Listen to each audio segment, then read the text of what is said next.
Okay, welcome everybody. Unfortunately, our board president, Jen Petruno, can't be with us today, so I'll be filling in for her. So first off, call the order, Pledge of Allegiance. Pledge allegiance to the flag of the United States of America and to the republic for which it stands, one nation, under God, indivisible, with liberty and justice for all.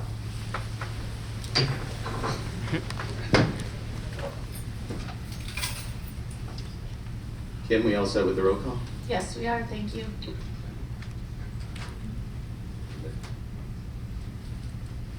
Resolved that the Board of Education approve the agenda for the March 20th, 2023 regular board meeting. Can I get a motion? Move. Second. Matt and Tanya? Yes, sir. Okay. Any discussion? All in favor? Aye. Aye. Okay. Approves 7-0. Okay, with that, we will I'll hand over the meeting to Dr. Davis for the Board of Education Spotlight tonight. Tonight I'd like to welcome 30 Baker High School students who recently earned the CNY Scholastic Art Awards. Combined, the students earned 52 gold keys, silver key, and honorable mention awards in photography, painting, ceramics, and glass, drawing, and illustration, digital art, mixed media, and film and animation. The CNY Scholastic Art Awards are sponsored by M&T Bank and hosted by Onondaga Community College. Has honored students artists for more than 70 years. We do have a slideshow, and while the slideshow is going on, Sam will help me pass out the certificates, and then we'd like to get a photo of all the students.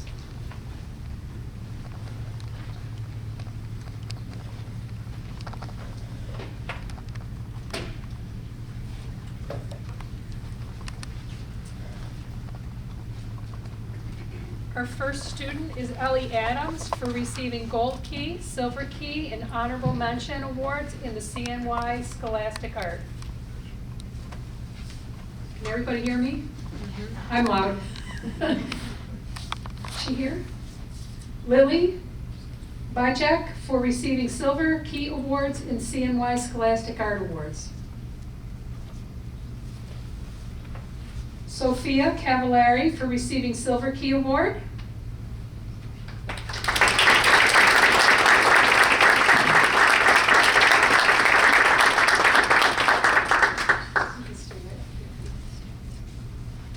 Tim Charbonneau for receiving Gold Key Award.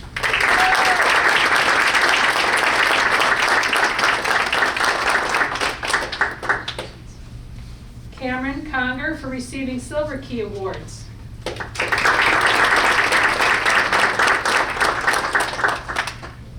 Aiden Dubois for receiving Honorable Mention.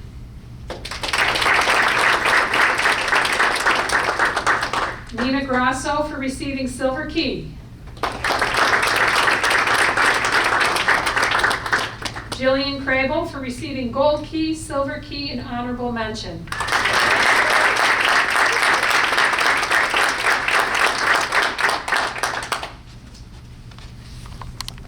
Grace Lee for receiving Honorable Mention. Grace. Gabriella Walker for receiving an Honorable Mention. Gabriella. Bronwyn Madden for receiving Honorable Mention. Natalie Marier for receiving Honorable Mention.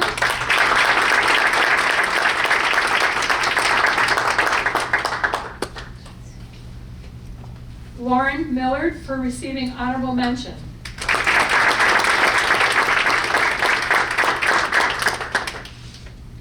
Lee Moran for receiving Honorable Mention.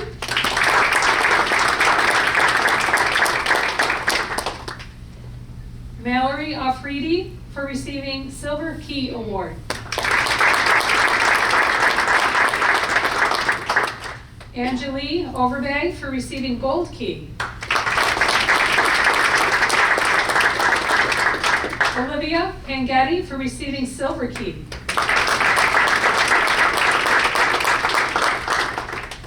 Spencer Peeling for receiving honorable mention.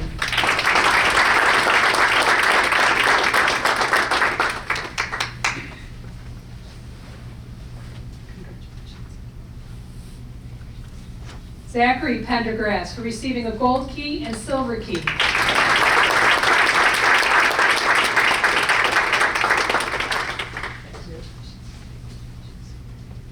Ruby Price for receiving silver key and honorable mention.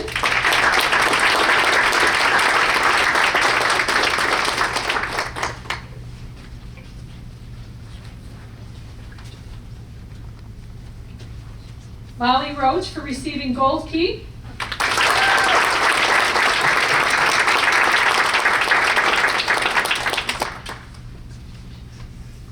Hannah Salvani for receiving honorable mention.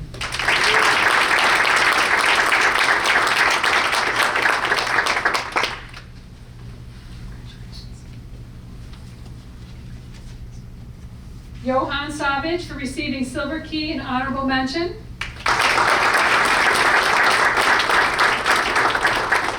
Benjamin Smith for receiving gold key and silver key.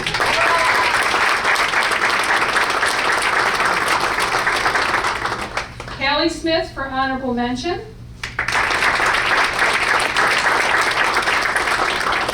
Emily Stannard for receiving honorable mention. Meredith Van Antwerp for receiving silver and honorable mention.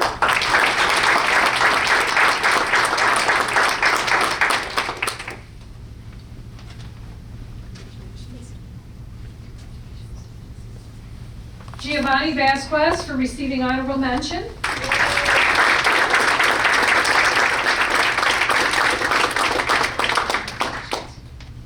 Olivia Waffer for receiving silver key and honorable mention.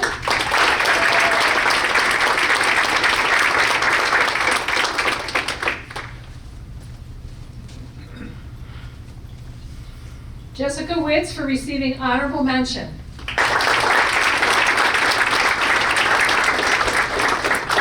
This time we'd like to thank all of our students. We would like to get a picture of you, and we'd like to thank our arts teachers. Are they here today?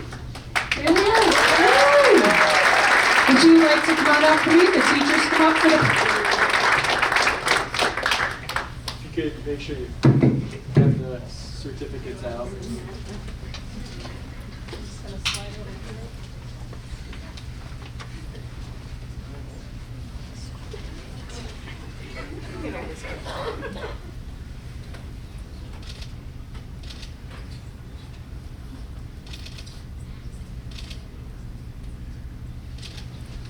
We're just very proud of you, and keep up the great work, and we look forward to seeing you having bright futures, hopefully in the area of the arts. Amazing slideshow, so we really are proud of all of you, so keep it up. Great job.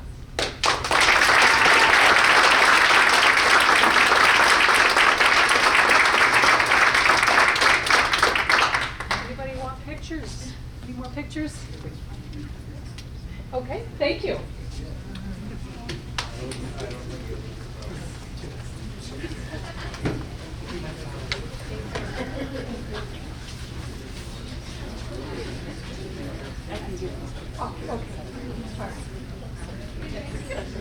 Thank you all for coming tonight. I had the pleasure of going to the SRC arena for the award ceremony and got to see almost all of your projects, and they were all great, and congratulations on all the hard work. So, thank you. For those that haven't been to a meeting before, you are more than welcome to leave now, but you're also more than welcome to stay. We got lots of exciting things coming up tonight, but we totally understand if you have to leave. But thank you again for coming, and congratulations.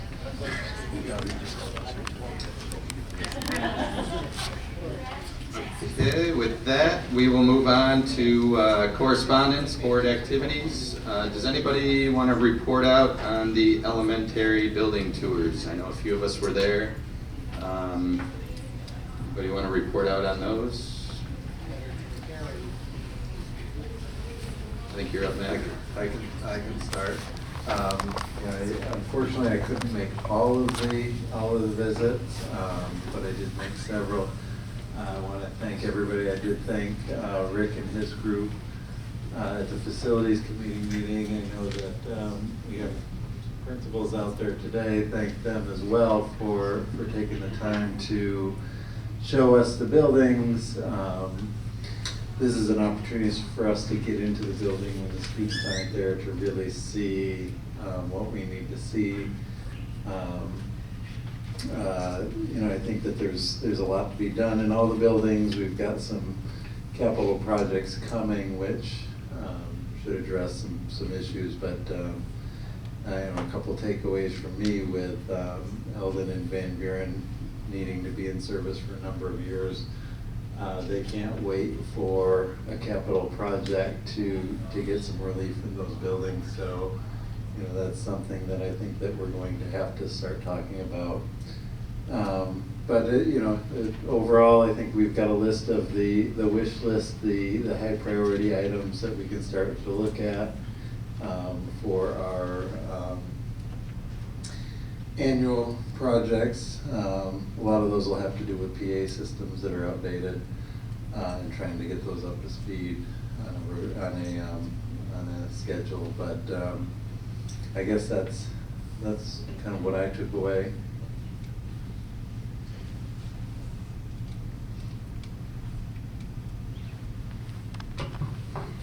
I just wanted to thank Rick and his staff again for doing the building tours and for identifying the priorities in all the schools from the principals and giving us an updated district-wide list from last year, what's been worked on and what's going to be worked on, and things that we need to look at for the future.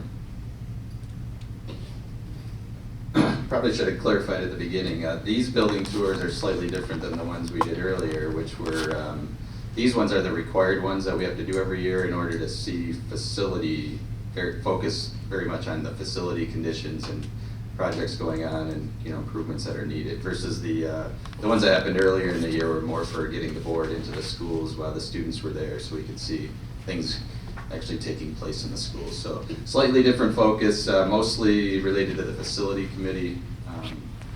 And we do it typically when the students are out of the building so that we can really focus on the conditions and the things in there. So with that, we will probably give a few more updates on that when we hit the facility committee meeting notes also. So with that, we had a special board meeting on the 13th. Not much more to say about that one. And then in the same facility committee tour, we also had another round the following few days later here with the secondary buildings. Anybody want to weigh in on those?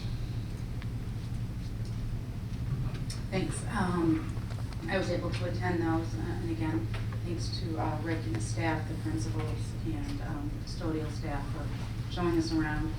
Just really to echo a lot what everybody said, but also Matt, great takeaways of what some priorities are, what needs to be done, and just gives us a different understanding of when we're talking about different capital projects or financials, that there's some areas that are in need.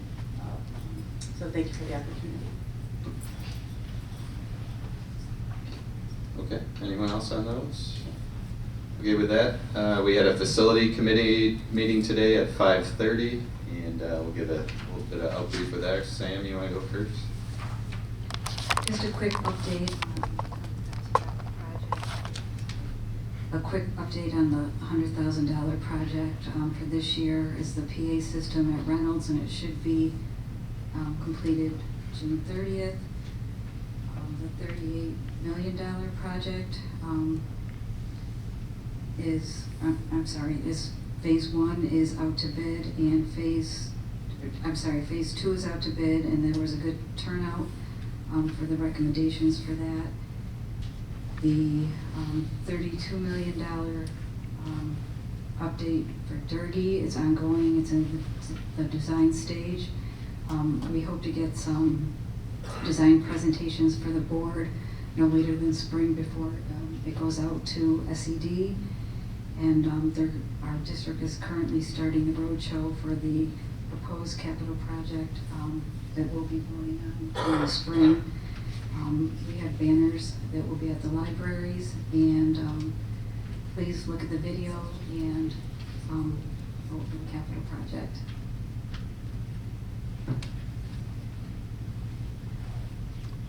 Okay.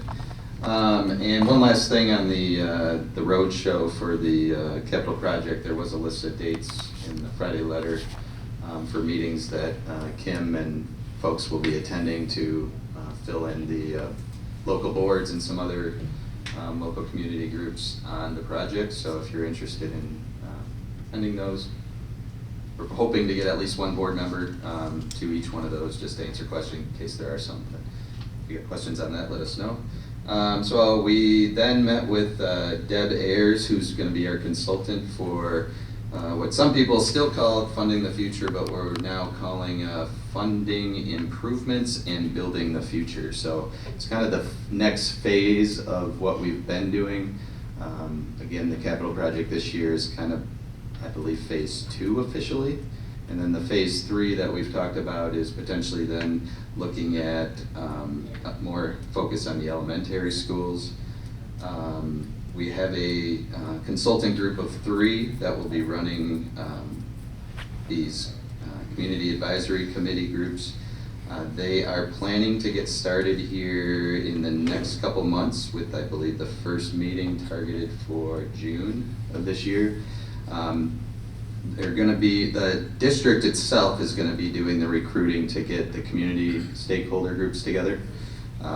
We asked today, and Ms. Ayers mentioned her ideal size is about 25 to 30 community group members across various, from parents to folks without people in school to teachers to all kinds of different constituent groups that they'll be looking for. But we talked to Kim and Joe about their efforts that they'll be putting together here quickly to start getting the word out and getting a committee together. The consultants really are providing the district data, and then they'll facilitate the meetings, they'll compile the notes, the questions, everything, and they'll be delivering those to us as a board for discussion. They plan to do they'll be meeting, I believe, 6 times between June and November of 2023. And then at that point, they are planning for an outbrief to the board in December of this year. So hopefully over the next 7-8 months, lots of good work, and then they'll be coming with what the discussions were and what the outcomes were of those meetings.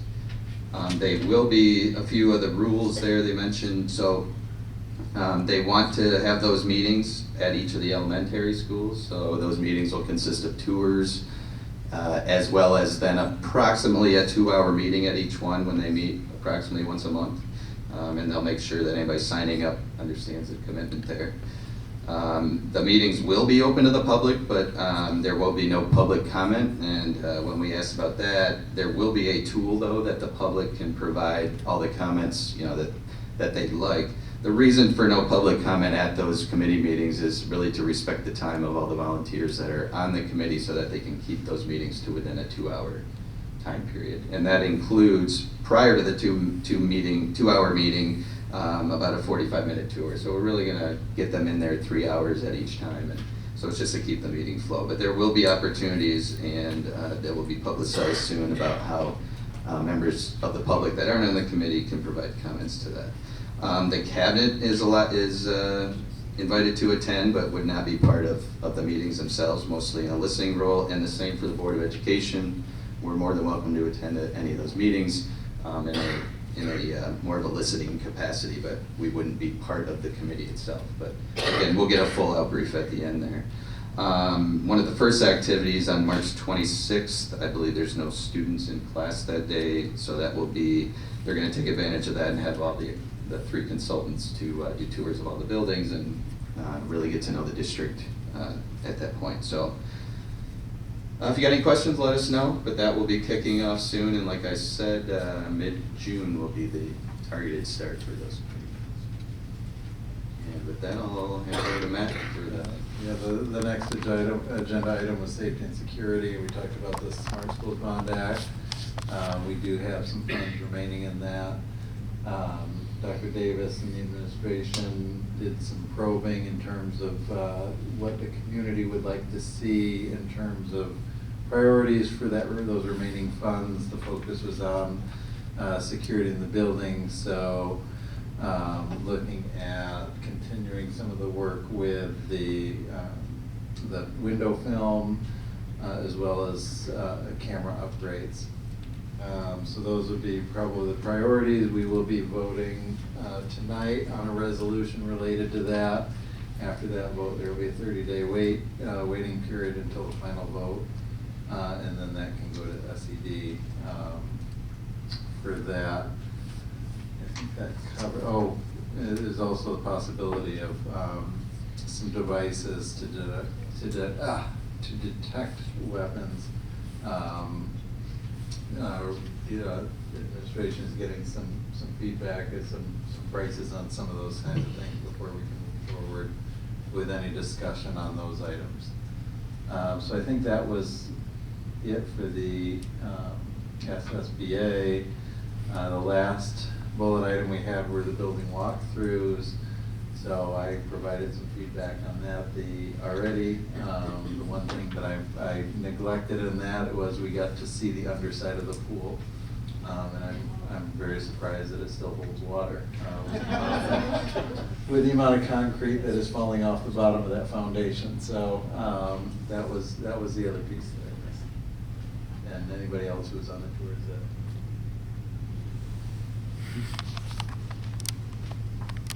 Okay. One last thing I had is that we're gonna start the 5-year building condition survey. We are actually overdue because of the COVID delay.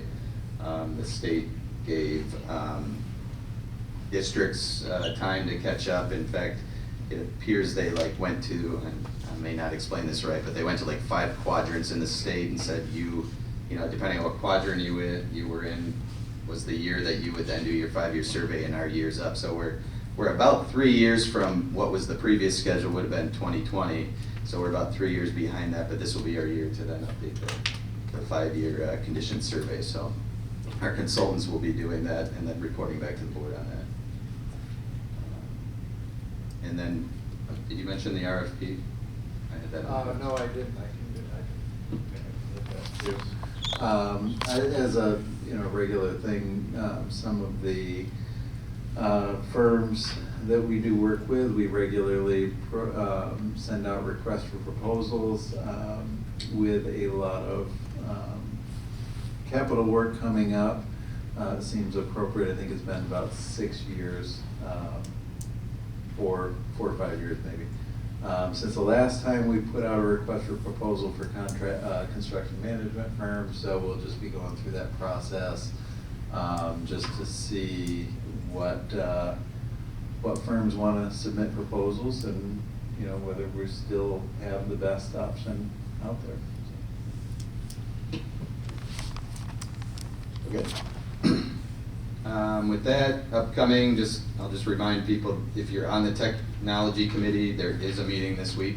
And the rest, then we hit spring break and then get back to our regularly scheduled plan when we get back.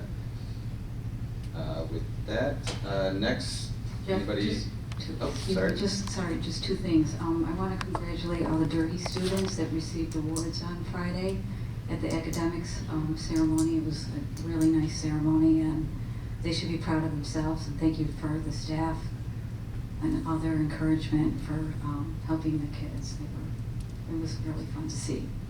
And I want to have a shout out to the Unified bowling team. I got to witness a game a couple weeks ago. And thank you to Matthew Brennan and all the peers at Baker that helped those students. It was really fun. So thank you to everybody.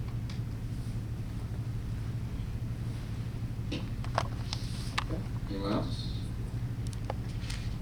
Okay, with that, we'll move into our student board report. And Azan is currently out of country, enjoying his time, I hope. But he did pass on some notes that he wanted us to pass on. So at Baker, he wanted to point out first the Little Women production that just occurred last weekend. Hopefully, many of you had the chance to see that. I got to see the Saturday show. It was, as usual, wonderful and amazing what kind of talent we have in this district when it comes to our performances. Spring athletics are fully underway, so whether tryouts or first practices, but we're getting, even with snow on the ground, we're still getting to that phase. Several different English students had the pleasure of attending an author visit last week for a school assembly. It was truly inspirational presentation regarding many of the less mainstream but still very realistic issues some of the minority groups face, and how author Abdi Nazamain overcame them. Hopefully I pronounced that right. At Ray, the Math League had 2 students place second in their math meet. Congrats to both Logan Brown and Tyler Morgan and their advisors, Mrs. Frascator and Mrs. Schrader. Math League consists of 7th and 8th graders from 16 different school districts in the area. Eldon, 5th grade band students, recently took part in an all-district band performance. Mr. Coughlin says that the performance was great and that they are looking forward to the upcoming concerts in the spring. And at Palmer, Student Council had led 2 donations for both local animal shelters and the Bee Full Food Pantry. So that is the news around the district from Azan, and we look forward to getting him back, hopefully next meeting. With that, we will move on to public participation. Kim, any? No, there's none this evening. Okay. Next, we will move on to approval of the consent agenda.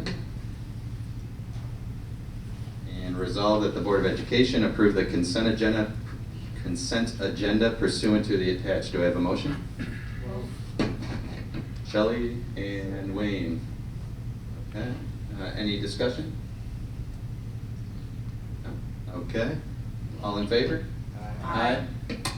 All opposed? Okay. Passes 7-0. With that, I will hand it over to Dr. Davis for the leadership report. Okay, at this time, I would like to invite Dr. Cook, our district superintendent, up to go over the BOCES budget.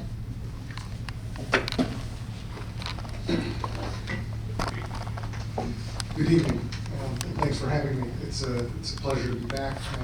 Those of you who were on the board last year might recall that I came in and gave an overview of BOCES services before the budget vote. I wanted to be able to do the same thing again tonight. So it's always a bit of a challenge to come after students when they've especially gotten such a deserving award. At least there's little chance of me getting my photograph taken and being on social media afterwards. I can assure you of that. But I did want to walk you through this packet. This is our spotlighted services. And I think what it does is it gives you an overview of the relationship between Baldwinsville Central and the OCN BOCES. And so what I can do is give you sort of that 30,000-foot view. I certainly will entertain any questions that you might have. I will do my best to answer them, but without my team, you could play Stump the Superintendent and probably get me on a few of these services. But if I don't know the answer to any of your questions, I'll make sure that I get right back to you as soon as I possibly can. Just starting on the first page, it's important to note that your share of the administrative budget for BOCES was about $226,000. The portion of our budget that you vote on, which will be coming up in April, it has to do with the administrative services. And so that's required by law. All component districts have to vote to approve each of the BOCES administrative services portion of the budget. The rest of our budget, which is about $150 million, just in between $150 and $160 million budget, you vote with your feet. And if you want a service, you subscribe to it, and if you don't want a service, then you don't subscribe to it. So we will be talking about those services in a little more detail as we move through this. But that's the portion of the budget that all boards have to vote on. Just a couple of other highlights financially. You know, Beeville saved approximately $220,000, $219,000 on cooperative purchasing. That's a lot of hot dogs and balls and you know whatnot as we all buy things together, and the collective power of purchasing certainly drives the prices down for our component districts, and that's one of the benefits of BOCES. You know, our BOCES contracts for your district amounted to about 7.1% of your total budget. That's not atypical from what we see in our larger districts. Tend to have a smaller percentage in our smaller districts, especially our smaller rural districts. Not unusual for sometimes the budgets in those programs or in those districts to be, you know, in the neighborhood of 20% of sometimes of spending. But for a larger district, you sometimes provide a fair number of services on your own and don't need to rely on BOCES quite as heavily as some of our smaller rural districts. Just the nature of what a cooperative is.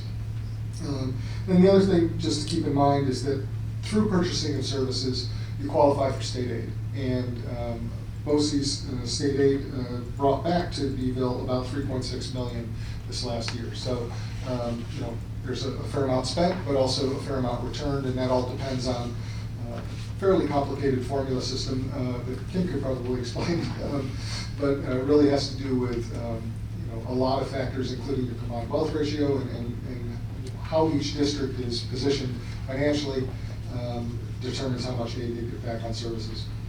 So if we open up the packet, I'll walk through the different components of our service delivery system. And on the left side, under instructional support services, you'll see all of the pieces in blue that are sort of bold and highlighted in blue are the services that Baldwinsville subscribes to.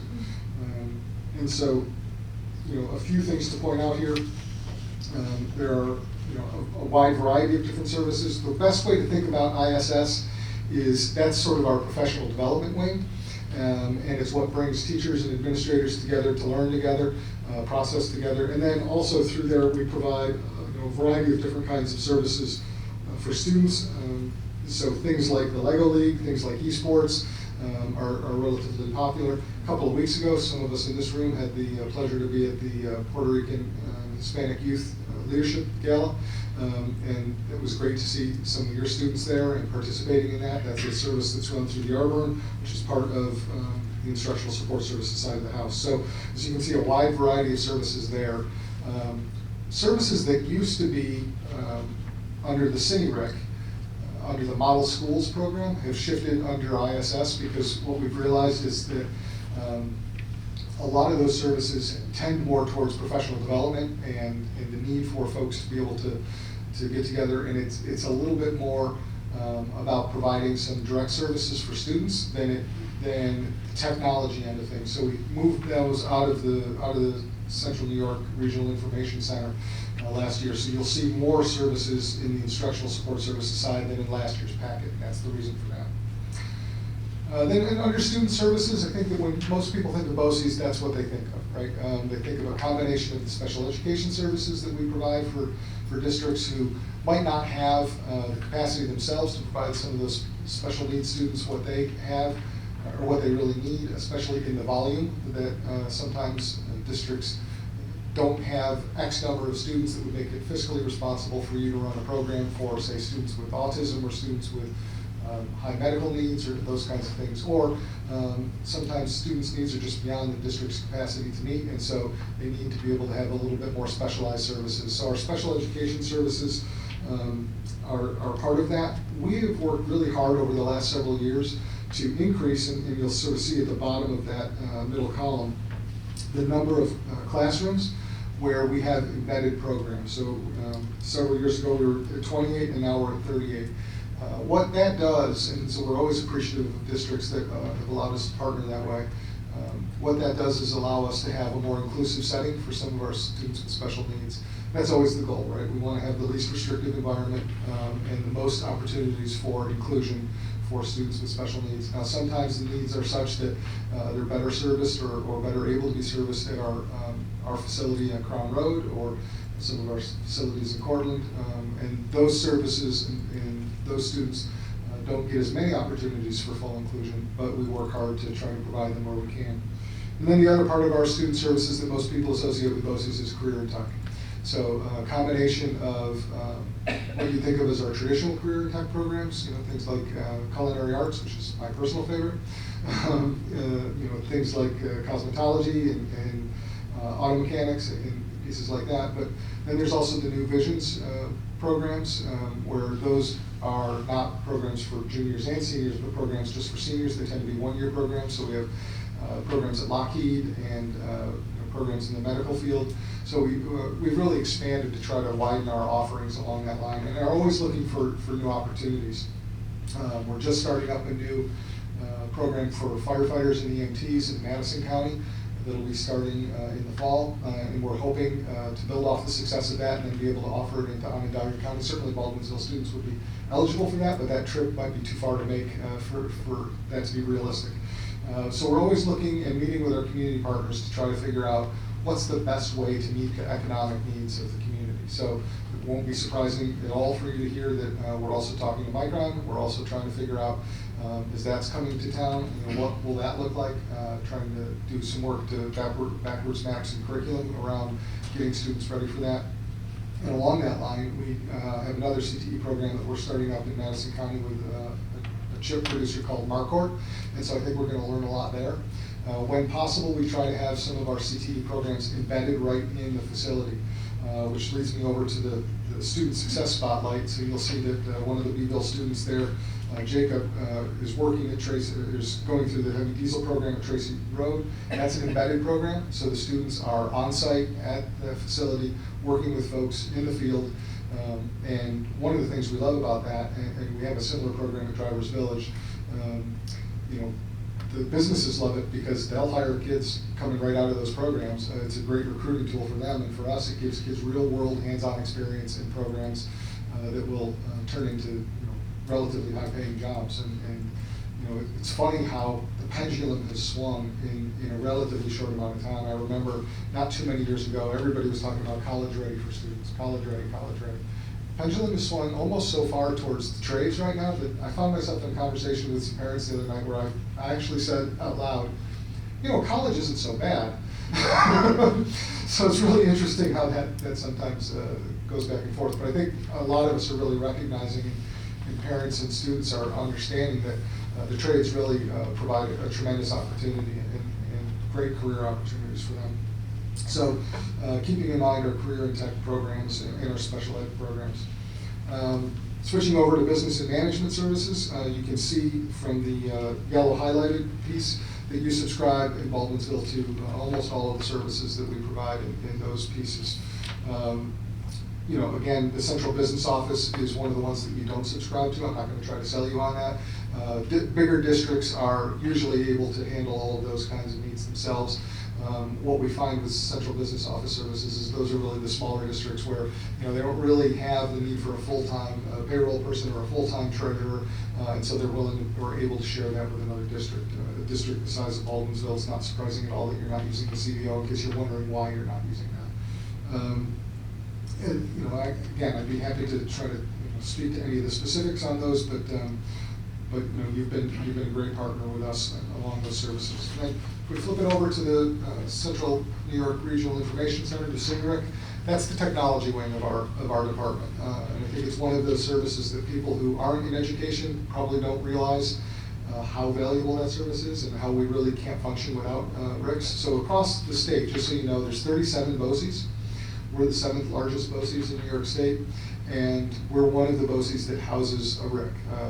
There are 12 regional information centers across the state, and we have the one here. And the City RIC serves our BOCES region as well as 3 others. So that's the Tompkins BOCES in Ithaca, the Cayuga-Onondaga BOCES out of Auburn, and the City BOCES out of Oswego. So that the City RIC is housed with us, but they service 50 districts, and so they, it's a big operation.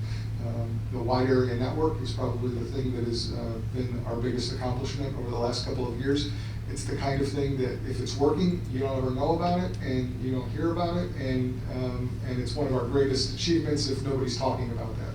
So the fact that the network doesn't go down, the fact that we have regular DDoS attacks on our system, we have attacks on our system every day, coming usually from foreign countries. We get a fair amount from Russia, a fair amount from China, and we have not had our system go down in several years. And so, I can't believe I'm saying that out loud, and I probably shouldn't have, because I'm a little bit superstitious, but it's due to a tribute to the good folks who do a tremendous amount of work over there. And like all technology, technology is working best when nobody's talking about it. so it's a bit of a hidden gem. But you can see again, all the highlighted programs that are in blue are the programs that Beeville is subscribing to. So you are fairly heavy users of City Break services, as really most districts in the OCM BOCES region are, because I think I don't need to sell you on the fact that technology just continues to be an ever-present facet of student educational experience and what teachers need to be successful in teaching. So that's the high-level view of our services. I guess the only other thing that I'd like to say, it certainly has been a pleasure working with your acting superintendent, and she's been on board here as I've gotten to know her. But more than that, one of the things that I want to compliment your team on is we do these annual service visits where we sit down and talk about all of the services on this chart with your administrative team. But if that's the first time we're hearing about issues, then we're not doing our jobs right. And Baldwinsville has been fantastic about open communication throughout the whole year. And so, whether it's Joe or Kim or anybody else on their team, we have been really fortunate, because not everything works perfectly, right? Sometimes there's disagreements, sometimes there's glitches, sometimes there's questions. What does this mean? What does that mean? How come this costs so much? Why are we doing it this way?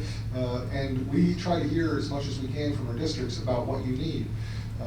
BOCES is one of those services that we don't exist unless you need us, right? It's literally the Board of Cooperative Educational Services, and if districts don't need them, then there's no reason to participate. So when I said the vast majority of our budget, what you do is vote with your feet. What I mean is, if you don't see value in it, then you walk away, and we have to figure out something else that you might need value in. So we really do appreciate the dialogue, and we really do appreciate the relationship. Happy to entertain questions. Not so much a question. I just want to say how much I appreciate the relationship, support that you provide. There hasn't been a discussion or a meeting that I've been in that we haven't discussed the value of partnering with BOCES for whatever it is. I can also attest to having two students who've gone through CTE, one in New Visions and one who's out of Drivers Village now. And the quality of those programs, the high expectations, that those programs are really outstanding, preparing students. They may or may not want be intending to go to college, sure. But even if they are, those programs are perfectly appropriate for those students. And just want to say how much I appreciate the partnership. Yeah, thank you very much. Like I said, for us, the exciting, and one of the reasons that I was excited to come to OCM BOCES a couple of years ago when I made the shift from a district and came over here was, it's just really fun to be able to try to figure out how to find what students need and then figure out how to make that happen. And BOCES is sort of a big playground where you're able to do that in ways that sometimes districts are more constrained about. And so that doesn't happen unless we're all talking to each other more together.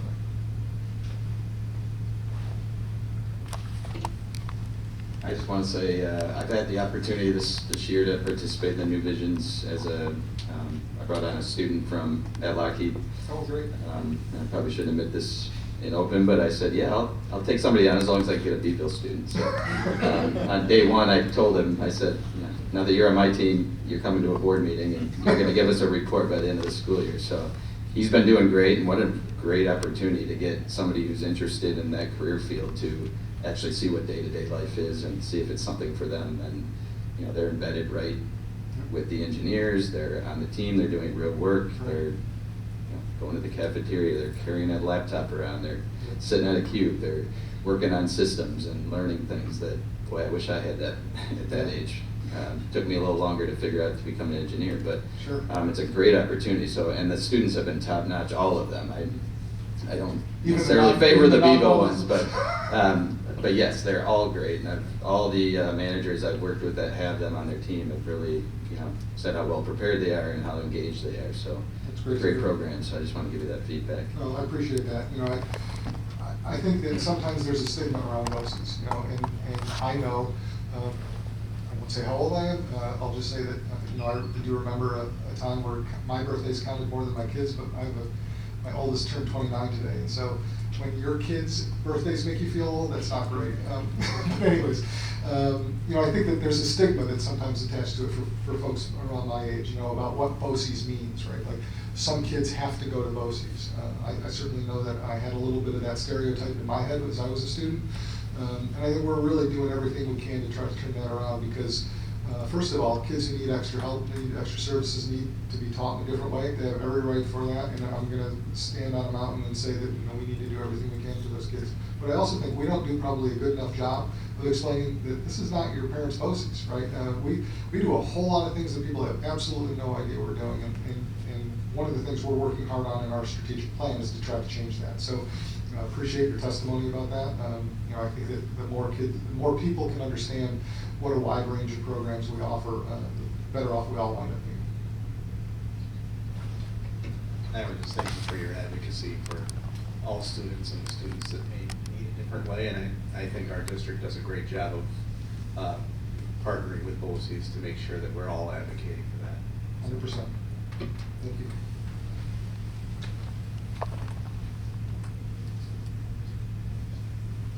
Well, thank you very much. Appreciate you coming.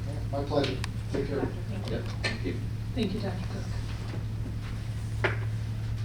At this time, if I could have the Casey and the music staff come forward to the table. So as we present the music staff, I know Casey is going to be assisting with the presentation tonight. We have Tony Cardamone, Renee will also be assisting. I want to thank the music teachers for being here. If you can kind of just wave so everybody can see you. Wow. We got a great team and amazing concerts. So I really enjoyed them. You know, the last one with the pep band, I wanted to get up on the piano too and dance, but there was no room up there. Casey had the center of that. There's always room. There's always room. It was phenomenal. So should really be really proud. The student enthusiasm was amazing. So just a little overview for those of you that are guests here tonight. We did get some additional foundation aid. We are officially fully funded. With that additional foundation aid, we are able to provide a one-shot, we call it a one-shot revenue, where we can implement something where we feel will have the greatest impact on students and learning. There was a proposal set forth by Dr. DeBarbary, and he will be speaking in a minute, to take the additional foundation aid this year and put it towards instruments. One thing that I want to keep in mind is by doing this, it allows us to use the foundation aid next year for a different cause. It's not, by doing a one-shot with an instrument purchase, you're not putting those funds onto legacy costs.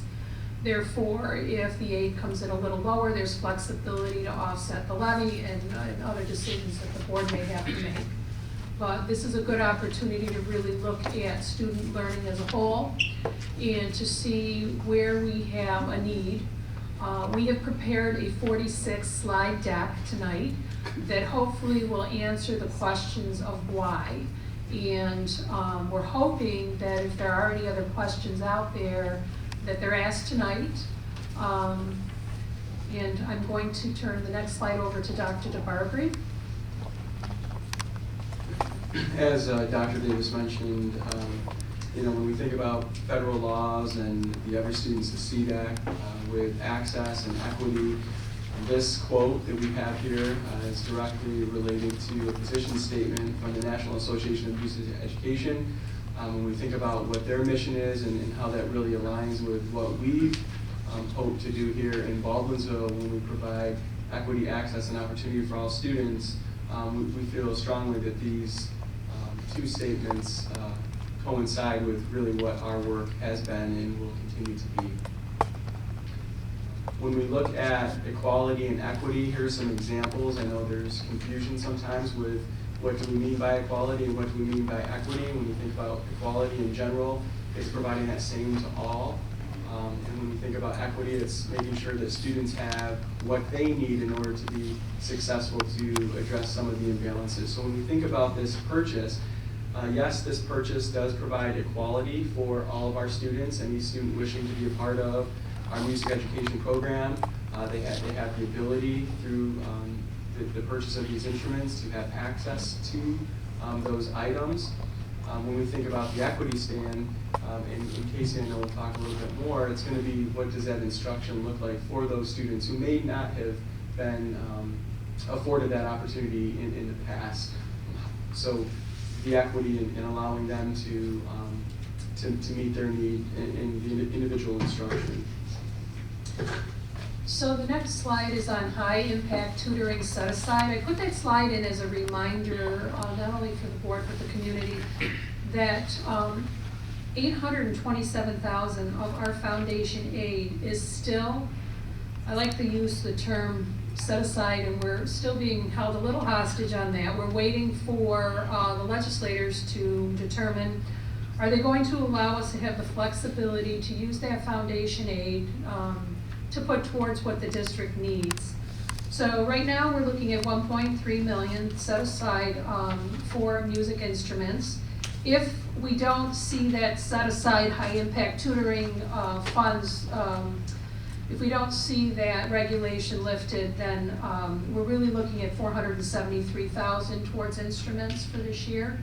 Right now there is a lot of advocacy with the state from many groups, because this is the first time in my history in 40 years of education that I have seen any controls put on foundation aid. It's always been up to the local school boards to determine how that budget looks. So there is some advocacy, and the legislators, I'm sure, are getting a lot of phone calls right now from various groups saying, you know, this is up to our school districts to determine our needs based on our student data. Right now, the set-aside funds are primarily for students in grades 3 through 8 that are at risk falling below state standards. Our district has many controls in place and many supports in place to assist our learners. I know we've recently added the UPK. We have small class sizes at the lower primary level. I know the decodables have been purchased, and a lot of training is taking place through, I know Tony's been spearheading that, and we'll be speaking to that later. So for now, it is flexible. The budget is the budget. What's in the soup will soon be determined once the legislator provides us with that information. We don't have the luxury of having a late budget. The state has different rules and regulations that they go by, but school districts, there's no provision in the law for us to be late. So we still have some flexibility for conversations, but the budget number won't change. It's just what's in the soup will change based on the legislative decisions.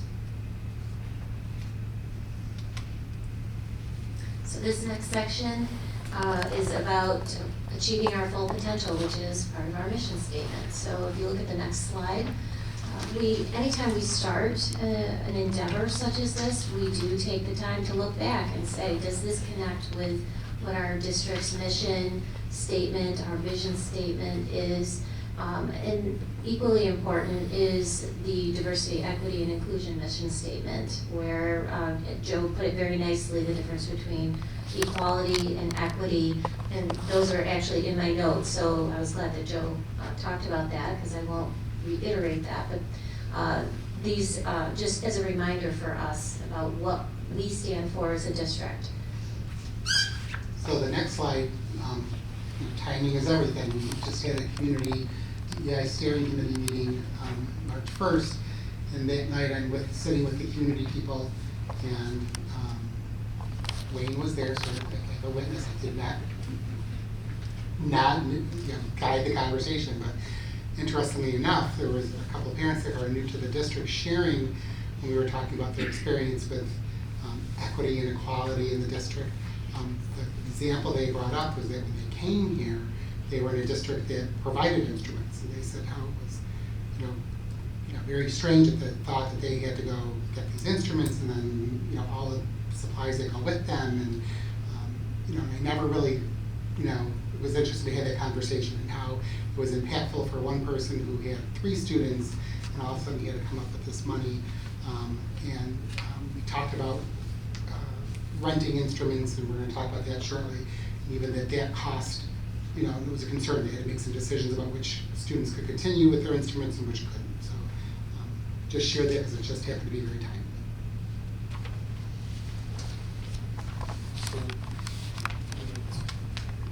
So when we think about our district's mission and vision, as I mentioned before, you know, it's really about, at this point in time, every student being able to reach their full potential. And so when we think about our student achievement goals, achieving educational excellence and high levels of learning for all, promoting collaboration, innovation, flexibility to prepare students for their futures, and then ensuring that equal access, opportunity, and choice, we do believe that this work, this proposal, allows us to continue to accomplish many of those goals. And we know that we're in the process of going through a redesign of our strategic plan, and I'm pretty confident that based on the work that we've done thus far, that we hope to bring to the board by the end of the school year, there'll be some similar resemblance and some alignment to what we're currently doing to help us get to that next level. And as I mentioned before, you know, the idea of our beliefs, I'm not going to read through these slides, but when you look at our core beliefs and what we know and what we believe, I do believe strongly that this aligns with what we stand for as a district. Danielle was going to help us through the rationale, the data, and the research. She couldn't be here this evening, so I will take over her portion, and we'll get right to this work. Why are instruments a priority in this budget? Purchasing instruments for all of our students is supported by our district mission, goals, and vision. Students have been impacted by COVID-19 over the past 2 years. Research is showing that there are great delays, both academically, socially, and emotionally. Student involvement in music will allow us to address literacy, overall academic progress, help students build confidence, strengthen relationships. We see this as a one-time expense to grow the program and build opportunities for students. The expense would be covered by the additional foundation aid. So some rationale as to why we feel this is important. Again, going back to our goal in improving student learning and ways to address social and emotional needs. We believe that, you know, this purchase would be supported, and that beyond the instrument purchases, that additional cost for repairs we've currently budgeted. We believe that by expanding this opportunity for students, we're going to create options for them to take advantage of at the middle school, the junior high school, and the high school level. You know, so when we looked at this proposal, it really caused us to stop and think, what else do we provide our students that they don't have to provide for themselves? And you know, I think too often the term specials at the elementary make it sound like extra. This is, you know, their core instruction. So being part of an instrumental group at 3, 4, 5 isn't an extra. It's something that happens during the school day. So when you look at the other things we supply, you know, I think one of the other things to point out, this isn't a one-to-one program like the Chromebooks. We're not purchasing, so every single 3rd grader in 4th and 5th grader have an instrument. It's for those who want to be in it that one will be provided. So it just made sense even more that this is just part of their core instruction, and as a district, we, you know, through your advocacy, we've been able to supply all these core pieces that students aren't expected to have to, or parents and families aren't expected to have to provide. This is just the next step. So when we look at the data, we do know, and you've heard this through conversations when we talk about our equity data, our free and reduced price lunch population is certainly growing, and you can see our district average here at 30%. There's a breakdown of the free and reduced lunch across the various elementary schools, the discrepancy, and then also 3rd, 4th, and 5th grade across the district. So some important key pieces of information related to band and orchestra enrollments. So this data obviously reflects that disproportionality. So when we look at the number of students in grades 2 through 5 who participate in band and orchestra that receive special education supports, over time we've seen an increase from 7 to 13%. Of students in grades 3 through 5 who participate in band and orchestra that receive free and reduced lunch, we've seen that grow from 23% to 32%. And then the number of students that are in grades 3 through 5 who participate in band and orchestra who are students of color, we've seen that demographic proportionality rise from 10% to 14%. So what is that impact on music education across all of our academic areas? So we pulled this information based on the Marking Period 2 at Baker and Derby students that are currently enrolled in the high school and junior high school level band and orchestra. And as you can see here, when we're looking at all students enrolled in Regents courses, the mastery level achievement is at 55%, passing at 89%, and the overall average grade at 83%. Let's take a look at all Baker and Derby courses: 69% mastery, 93% passing, 87% course average. Now when we take into consideration those students who participate in our performing arts, our music, our band, 85% mastery on other academic areas, 98% passing, and an average grade level percentage at 93%. And I will give some of our music educators credit at the last concert that I attended last week. It was the strings concert, and it was great to see our high school level strings instructor have to showcase for all of the middle school on up students what success looks like. And he highlighted the fact that what he did is he had all of the students who were in the high school string orchestra stand if they participate in athletics, because the point was that you can do both. You can be a part of the athletic team and you can be a part of the orchestra. And so that was one example, and it was great for the younger students to see that. And the next example was how many of you are on the National Honor Society, and those students stood up. And then it was how many of you are also on the Baker's Dozen, top 10% of your class, and then how many of you are the valedictorian.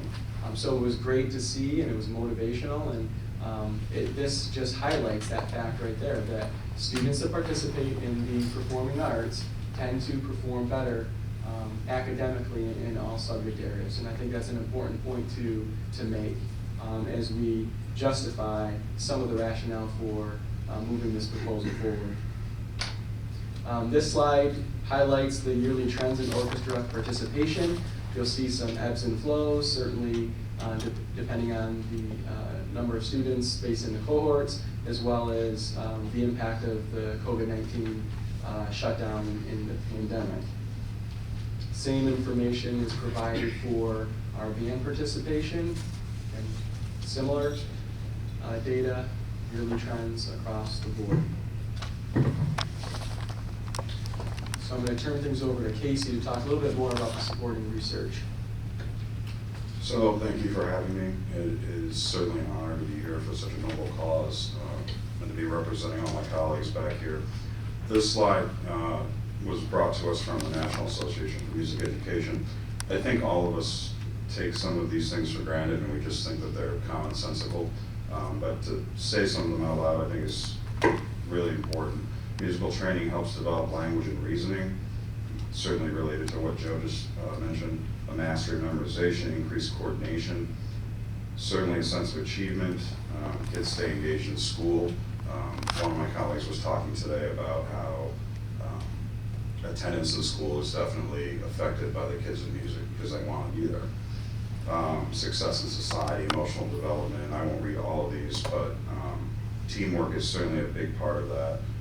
Going beyond these slides, something that I would mention that I keep coming back to is by going through a process like this, my colleagues here are determining the quality of the instruments that the students will have. I think that's really important. Having quality instruments increases the likelihood that they're going to have a quality experience here. All the band teachers have all told me stories about, and I've seen it too, that it'd be very funny if you saw some of the instruments that kids bring in sometimes. Antiques, an instrument's 50 years old, or I bought it on Amazon really cheap. And the quality has certainly been an issue over the years. This allows us to sort of level the playing field and be in control of what that experience is. And quite frankly, the cost of renting is prohibitive. It's definitely affected a lot of people's experience. One story that I keep hearing over and over again, right up front, many parents, especially at the younger level, will be like, is there a cost to this? And if there is, we're out before they even play a note or have that experience. So to be able to take that burden away is something that would be very beneficial for our students. So we were asked to provide a little bit of data from the region and across the state of schools that do provide instruments for all students. And so you'll see a variety here. There's some large urban school districts as well as suburban school districts and rural school districts.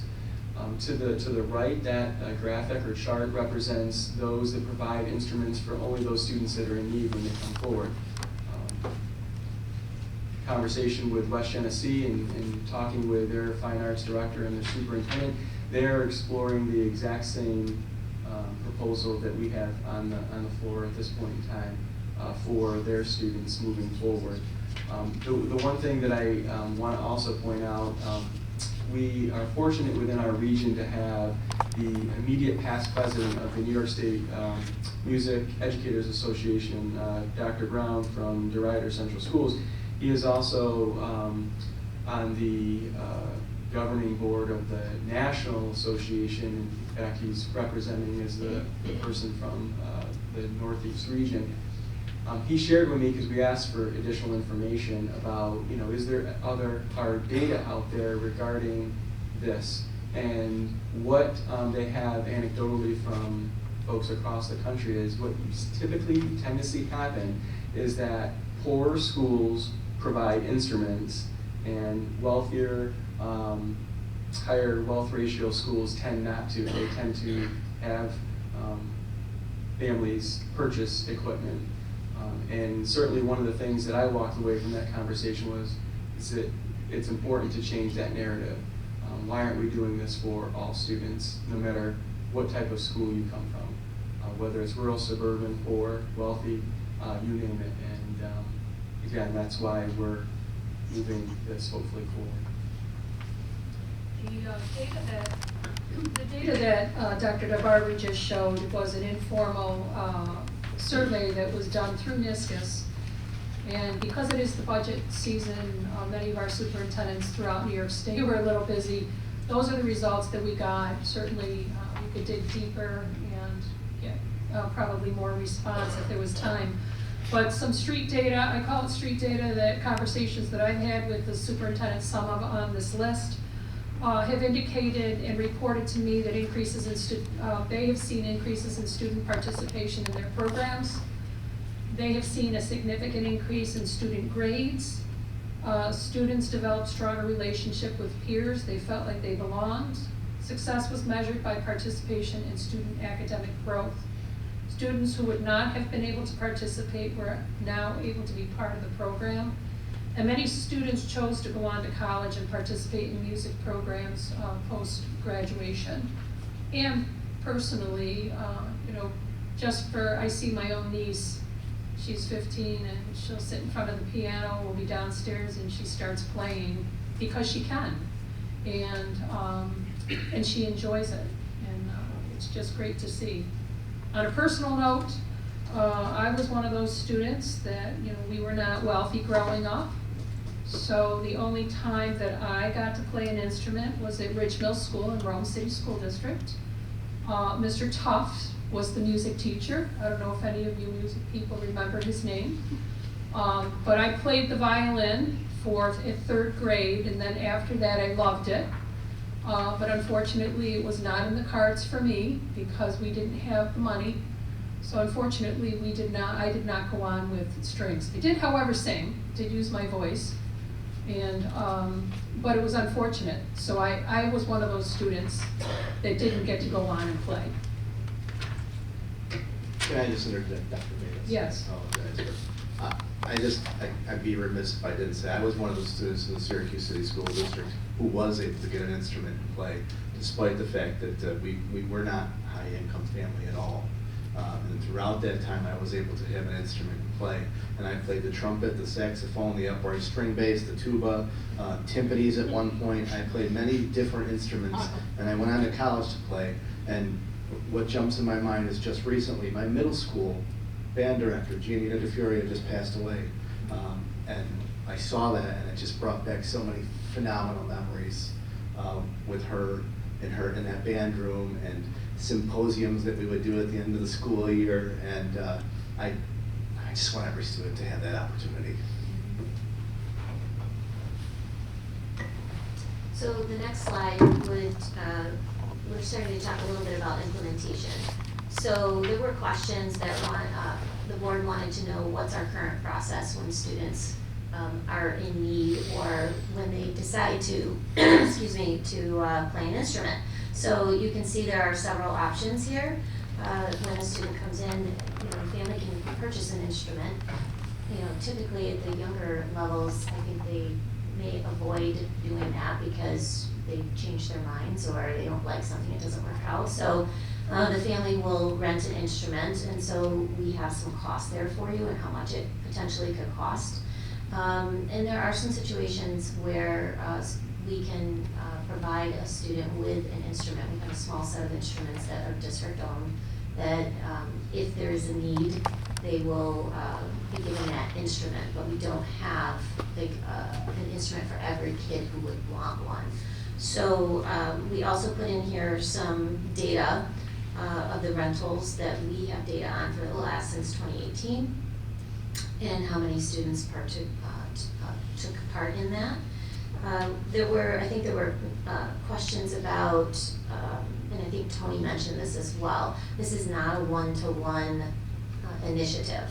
We're not going to buy 400 flutes, right, so that every kid has access to a flute, right? So we're relying on our teachers, music staff to really tell us, based on what they know that they see coming forward every year, what would that look like? And there was also questions about, how many kids don't participate because they can't? And I don't personally have that data, but I think Casey referred to it, that he has either heard parents say, look, if there's a cost to this, I just can't do it. Especially if you have multiple children, right? It takes a toll. Especially, depending on what they're involved in. If you have an older student who's involved in hockey, you know where a lot of your money is going, right? And it might not be going to the student who wants to play an instrument. So I don't really have specific numbers on that, but we do know that it happens. And I also would like to say too, that I think we sometimes underestimate because it isn't being said or parents aren't coming forward. But I came from a family where you just knew not to ask. You just knew that when you saw an opportunity, that there was just no way your family was going to be able to afford something, so you just didn't do it. You just didn't ask for it. So that, I think, could also be factoring into maybe why we're not seeing or hearing that families can't afford, because I would just never go home and say to mom and dad, listen, here's this great opportunity. I just knew it was a no right from the get-go. If you go to the next slide, so how do we know a student is in need? And so really, we rely a lot on not only our music staff, but also our social worker, our counseling department.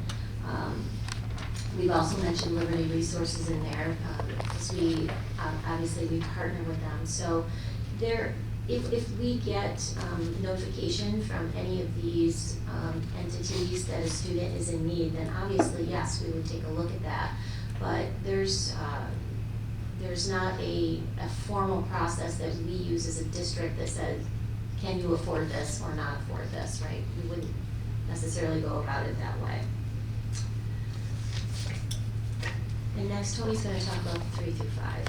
So as far as the implementation plan of 3 through 5, once if we get the go-ahead to go further, then we'll start with soliciting student participation. The band and orchestra teachers regularly solicit those students from 2nd through 4th grade at this time of year to see who's interested in what. I'm working on a Google Doc of sorts that would go to parents to say, are you going to supply your own instrument? Are you in need of an instrument? Those kind of things, depending on the feedback from students. And then they would have a loan agreement, which we'll talk about in a minute. And along with that, an expectation. So parents and students also understand, playing an instrument does come with its own set of expectations. And at the elementary level, you have to give up one of your wellness times, because that's when our ensemble is. You're going to be out of class for 30 minutes a week for your lesson. There's an expectation of doing, for those of you who have students at home, I'm sure you know, play instruments to rehearse at home. So just so parents and kids understand all of that. And then year 2, we keep evaluating the program, see where we are, look at the enrollment, and then the needs, which sort of goes into the next piece. And in there would be also looking at, we've built into the budget, repair costs, replacement parts, those kind of things. But as far as the implementation plan for grades 6 through 12, as we've done other kind of purchasing plans with Kim's Magic, we will transition into replacement plans. So if the 5th grader's taking it, depends on the instrument. The string instrument you grow out of sometimes and you can't take it with you, but if student's going to take that instrument on to 6th grade, we need to backfill now on the other end. So those kind of replacement plans are already part of this plan. So the intent is to keep the instrument they supplied as long as they can keep it, just like our Chromebooks. We'll continue to still offer, we have a smaller district-owned supply of instruments, so for those students now at 6th grade on up, there's still that supply if someone needs to rent one from us for supply. Questions came up about the music staffing, so you'll see the current staffing levels, and in time, would we have to increase our staff? That would be a problem we all welcome. That might have to happen. And the question came up, gee, are there even applicants out there? So we looked back at data that when we had openings for string teachers or for band teachers, the number of applicants we got at that time. I don't foresee it being an issue recruiting string or band teachers. Instrument storage plans. So music and arts, we collaborated with them to talk about storage, but I guess to give you the fuller picture, this quantity of instruments when they first arrive will go right to music and arts. We'll work with BOCES to go to music and arts to tag all the instruments, so it'll be inventory. Currently, Renee and I are vetting various companies that have great systems for inventorying, for tracking repairs, tracking that life of an instrument. So we'll be doing, that'll be part of this. Music and arts, after they're tagged, then we would start distributing the instruments. The instruments that aren't used for a certain year would then be stored by us. Depending on that number of instruments, we've looked at locations, whether elementary schools, there's a location at the high school, and also outfitting our location at the former transportation department, and making sure it's properly heated and cooled and all of that to store instruments. But we've already planned for those things. So that takes care of that. And that leads us into the loss and damage. So that's really going to be addressed very similar, if not exactly the same as the Chromebook, where parents, families will sign off and know that they're going to have to be expected to cover any of the severe damage beyond the normal wear and tear of an instrument. Part of this plan also is music and arts will come in and be training our staff. I mean, our teachers all sitting behind me are going to laugh because they're like, we already do this. They do common repairs on a daily basis, but they're going to provide them with some additional training on that, and that we'll even do some turnkey training to students, so we could have maybe some sophomore, juniors who are interested in that kind of work, being part of that team. So in the summer, you might remember in years past, RJ has had teams of staff come in to like clean computers, do some basic work, and there'd always be like a high school student with them. So same thing. So over the summer, staff who would want to be part of that would have some high school students who would just do the general cleaning and repair of simple repairs of instruments, but we would also be contracting with music and arts for major repairs. So it's one thing to give all kids an instrument, but what are the supports for each student to reach a specific outcome? So some of the supports listed here are, we have small group lesson sessions with individual feedback at all levels. We have ensemble practice sessions with instrument-specific feedback, but I think the greatest support are the people behind me. We have tremendous music instruction in the school district. And I'd also like to point out, which is kind of interesting, that every single band director in our school district is here tonight. That's how important this is. Some of the outcomes, attending lessons, playing their instruments, being part of an organized activity, increased connection to the school, to the peers, to the staff, demonstrating the ability through performances, expressing creativity, and there is a laundry list that was alluded to before of what some of our alumni are doing. The outcomes are incredible. I have so many students that are now in collegiate music programs. It's incredible. We just had a student march with Penn State in the Rose Bowl and the Rose Parade. We just had a student last weekend march with the Purdue marching band at the Dublin St. Patrick's Parade. And we could go on and on. Those outcomes, though, are a direct result of our program. What will parent involvement look like? Parents obviously have to approve their student playing an instrument. They encourage and support their student to practice at home. They attend concerts, performances that their student participates in. But I think parent involvement also includes enjoyment, like enjoying like you alluded to, the concert the other night. We have so many concerts coming up, and it's a great way to showcase what we do.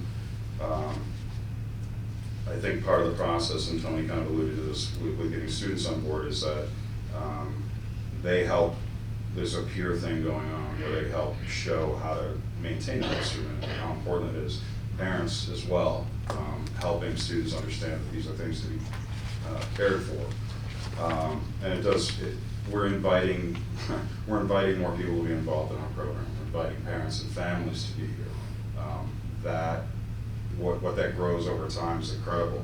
And to just speak to a personal point as well, and I mentioned this at the concert the other night, when I was in between 3rd and 4th grade, I had to choose an instrument, and all the wind, brass, and orchestra instruments were off the table for me because we couldn't afford it. I picked the thing with a pad and drumsticks. That was my only choice. And for us to be able to take that difficult situation away from kids here will be beneficial for ages. So the next section, we're going to talk a little bit about that financial impact and plans moving forward. And I want to highlight a few pictures, though, on this slideshow. So I believe on the left, we have the Palmer Elementary Strings. That middle photograph, you might recall, those that attended the NSBA convention, our McNamara Elementary Strings ensemble there. And I will say, I thought they were the highlight of the show. There were middle school performances and there were senior high performances, but they seemed to do the best job. And I think everyone that was there would say the exact same thing. And I believe that's Mr. Karki over there, I think, with Eldon students. And with that, talk a little bit about this budget development process. So this may sound like it's a new thing, but it really has not been. This conversation has been ongoing through our budget community budget advisory committee meetings. We held 2 meetings back on instructional, January 10th and 17th, where we talked about this and got feedback from our community members who were a part of that committee. And then again, we see this as a solution to a rollout with the additional foundation aid. This obviously was put forward through this process because we had the ability to utilize that additional aid. We saw this as perfect timing in order to make this purchase happen. Looking at some examples of what the cost would be for students or families, because I think the question was, is it just cheaper to have the district rent or have the families rent? But when you look at a yearly rental in the purchase of some of these, so if we take a violin, based on the quotes that we received, it's going to cost the district approximately $330 to purchase a violin, where if a student were to have to rent this through Music and Arts or some other group based on the yearly cost after the 1 year initial reduction, you're talking $324. You'll see the examples for a trumpet. So certainly over time, we are in the process of making sure that we're allocating money for instrument repairs in the current budget as well as future budgets. And then what we've been told is that looking specifically at how long are these instruments going to last, if they're cared for, there's that range between 10 and 15 years, and so certainly the cost to purchase up front outweighs the rental fees that would be associated to this commitment. So when we took a look at the per pupil costs for the purchases, for the number of students that we have currently enrolled, that would be the top number of the 1485. If we actually were able to do one-to-one for all of the students in the current enrollment, that would drop that to $843. And if you look at the per pupil cost over 10 years, and obviously based on what Dr. DeBarbary just said, we took the lower end of a useful life. So at 10 years, that would be $148 per pupil that is currently enrolled, or $84 for per student if we were able to push it across to all. When we took a look at the per pupil cost for non-personnel expenses, and we were looking at athletics and the yearly expense in the per pupil for the number of participants, and then on the right you can see we compared that to the performing arts, with many fewer students participating in the performing arts at this time for the 7th through 12th grade level. So you can see that the cost per pupil there is lower than the athletic cost for those extra outside of the normal day activities is what we're comparing here. Long-term financial impact was the question that was presented. And when we really take a look at what we currently have budgeted for repairs, we would need to increase that amount. We look at this as an opportunity to assist those students who are interested in continuing music or have a desire to learn more about repairing the instruments. These would be the minor repairs, something similar to what a lot of districts do with Chromebooks, so that the students are learning more about that career or that trade or opportunity in the future while they're still in high school. Lesson books was another thing that we want to make sure that we're able to build in, and some of the supplies. One of the questions that came up is, can we use the additional foundation aid for school safety? We would argue that students involved in extracurricular activities feel more connected with the school and the adults, and then that alone creates a safer environment. The additional Smart Schools Bond Act funds are being used and targeted specifically for safety. We have, as I said prior, $960,819 remaining to invest in specifically safeguards for safety, such as the window glazing, the cameras, the metal, detection. So we do have funds set aside from the state that's available specifically for that. So I wouldn't recommend using the foundation aid for those expenses.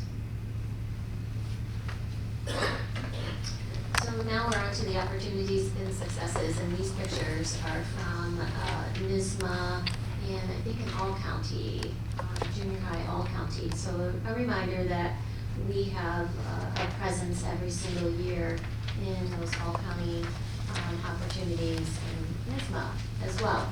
And I would also I would be remiss in saying that in addition to our band and our orchestra leaders here, we have general music teachers here as well, because they are equally as excited about this opportunity, and I wanted to make sure that we recognize them. So these next 3 slides are just to remind you that there is a long-term goal for this. These are the list of courses that we have offered up at the secondary level. Obviously, I'm not going to go through those, but they're there for your reference. But I do want to focus on the next slide for the future. The graduation pathways in the arts, right? The IAAP, the individual arts assessment pathway. is what that stands for. And so that's now available. It was piloted by a handful of districts last year. It's now open to every district. So Baldwinsville will be applying for this. The application is due August 1st, so I'll be working with a team of teachers, and this isn't just for music, it's also for art, dance, and theater. And as you well know, we have a few theater classes, and those are really getting some traction in this first year. And so those are some things that we're going to be looking at, and this will help, this will give another pathway to our students. You all know that the Regents is looking at graduation and how do we measure student success in terms of graduation, and this just offers another pathway for our students. So students who are musically inclined and really want to pursue this, it's wonderful because it is based on student interest. So we can have some opportunities to really delve into what students are interested in when they look at the arts, whether it be through music or through art or through theater. There's a lot of potential for students to express their own interests in this pathway. So I wanted to make sure that that was also a part of the consideration, that we know the students that we see in our concerts up at the secondary level, it all starts when they first get their instrument in 3rd grade. So when we think about what success looks like, there on the screen are 2 examples of what success looks like. How can we measure? Certainly with an increased number of students participating in our marching band, that's one way to know that we're making a difference and that students are taking advantage of this opportunity and the programming that we offer. And the example on the right, this was from a recent concert about a month and a half ago, up at Baker High School, the Back to the Future combined strings and instrumental band concert. That is what that represents. And then thinking about what does success sound like, right here is an example of what success sounds like. And this, I believe, is our 7th grade band. When you get your next big idea, say sparkly ketchup. Grammarly's tone suggestions can help pitch it with confidence to get your team on board. Did you see her email? Already called. There you go.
So when you think about, really where we're at and why we're here, certainly because of the support of our music educators in the audience, the support of the Board of Education. Since 2010, we have been recognized as one of the best communities for music education, 12 years and counting, and we hope to continue that with this proposal, that we can expand these opportunities for students, and we certainly appreciate the support. We'll open it up for any further questions that you may have as a board. I don't have a question, but I do want to thank all of you for coming out tonight and taking time out of your personal lives to be here tonight to support this. I really am excited about an opportunity for exposure. That's what I see this as, this initial program is giving that opportunity to expose young kids.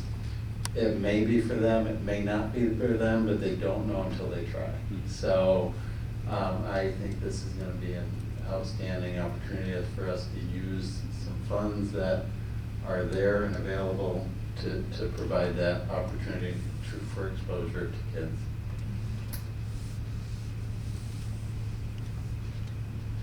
I just want to thank you guys for the presentation and also for being here. That's more information than I could have asked for and answered a lot of questions that I had. But as the parent of a child who went through the program, I could not advocate more for this. Just some of the things talking about fixing instruments, I couldn't tell you. The first time I came home from work and I saw a French horn torn apart all over the floor and how my heart dropped. But I mean, my son, put it back together, and he's a tinkerer. He loved doing that. How often he would clean his instrument. I wish he cleaned his room as much as he cleaned his instrument, but it is what it is. But he just graduated, and he's put his education on pause, but he has continued with music. He still does drum corps and theater. So I think it's, just like Matt said, just to get it in front of people, because it has a huge impact, and thank you to all the teachers and everyone for being here and the impact you had on him.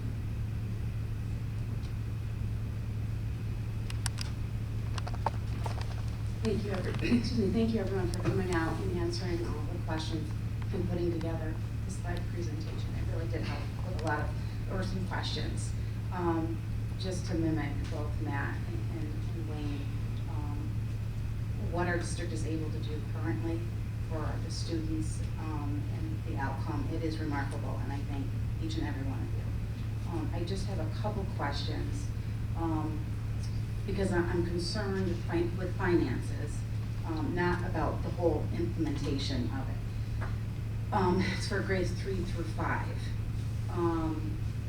What happens if when we have a 5th grader next year?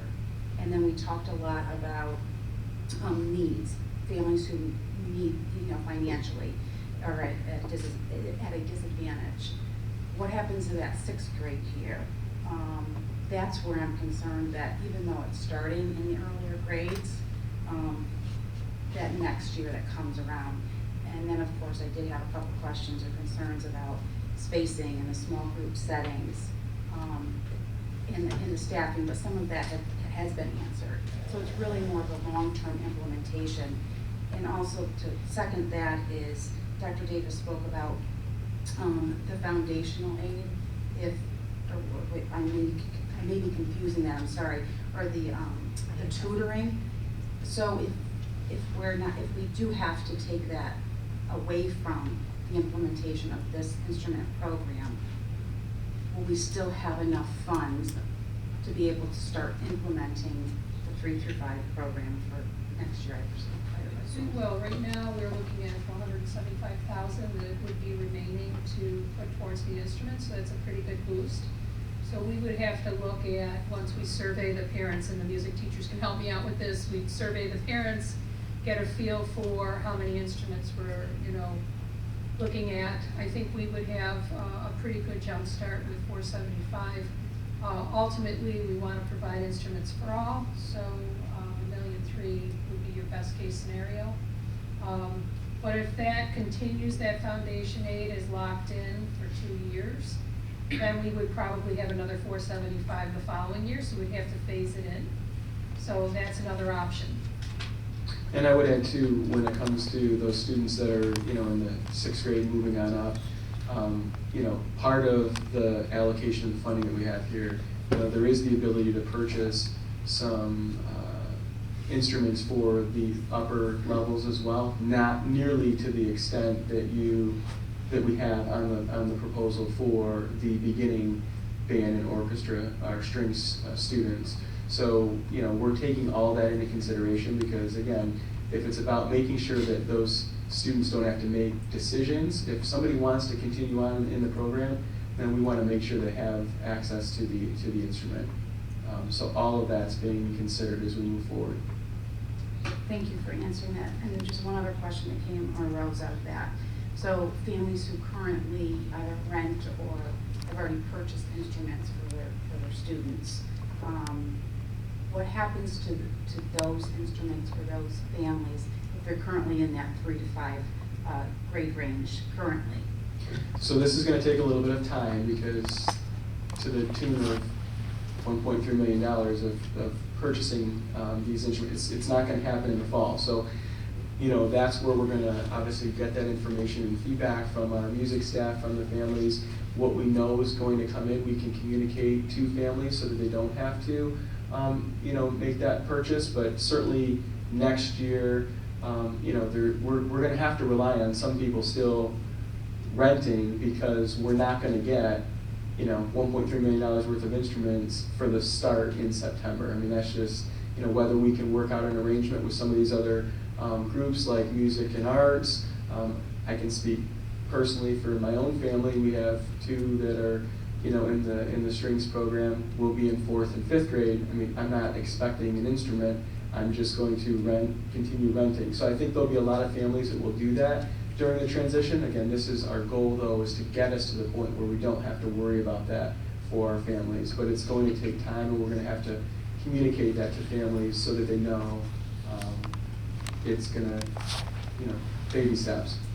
So that's an important point, right? And I'm wondering if that could be updated in terms of the timeline. I know you provided a year 1 and year 2.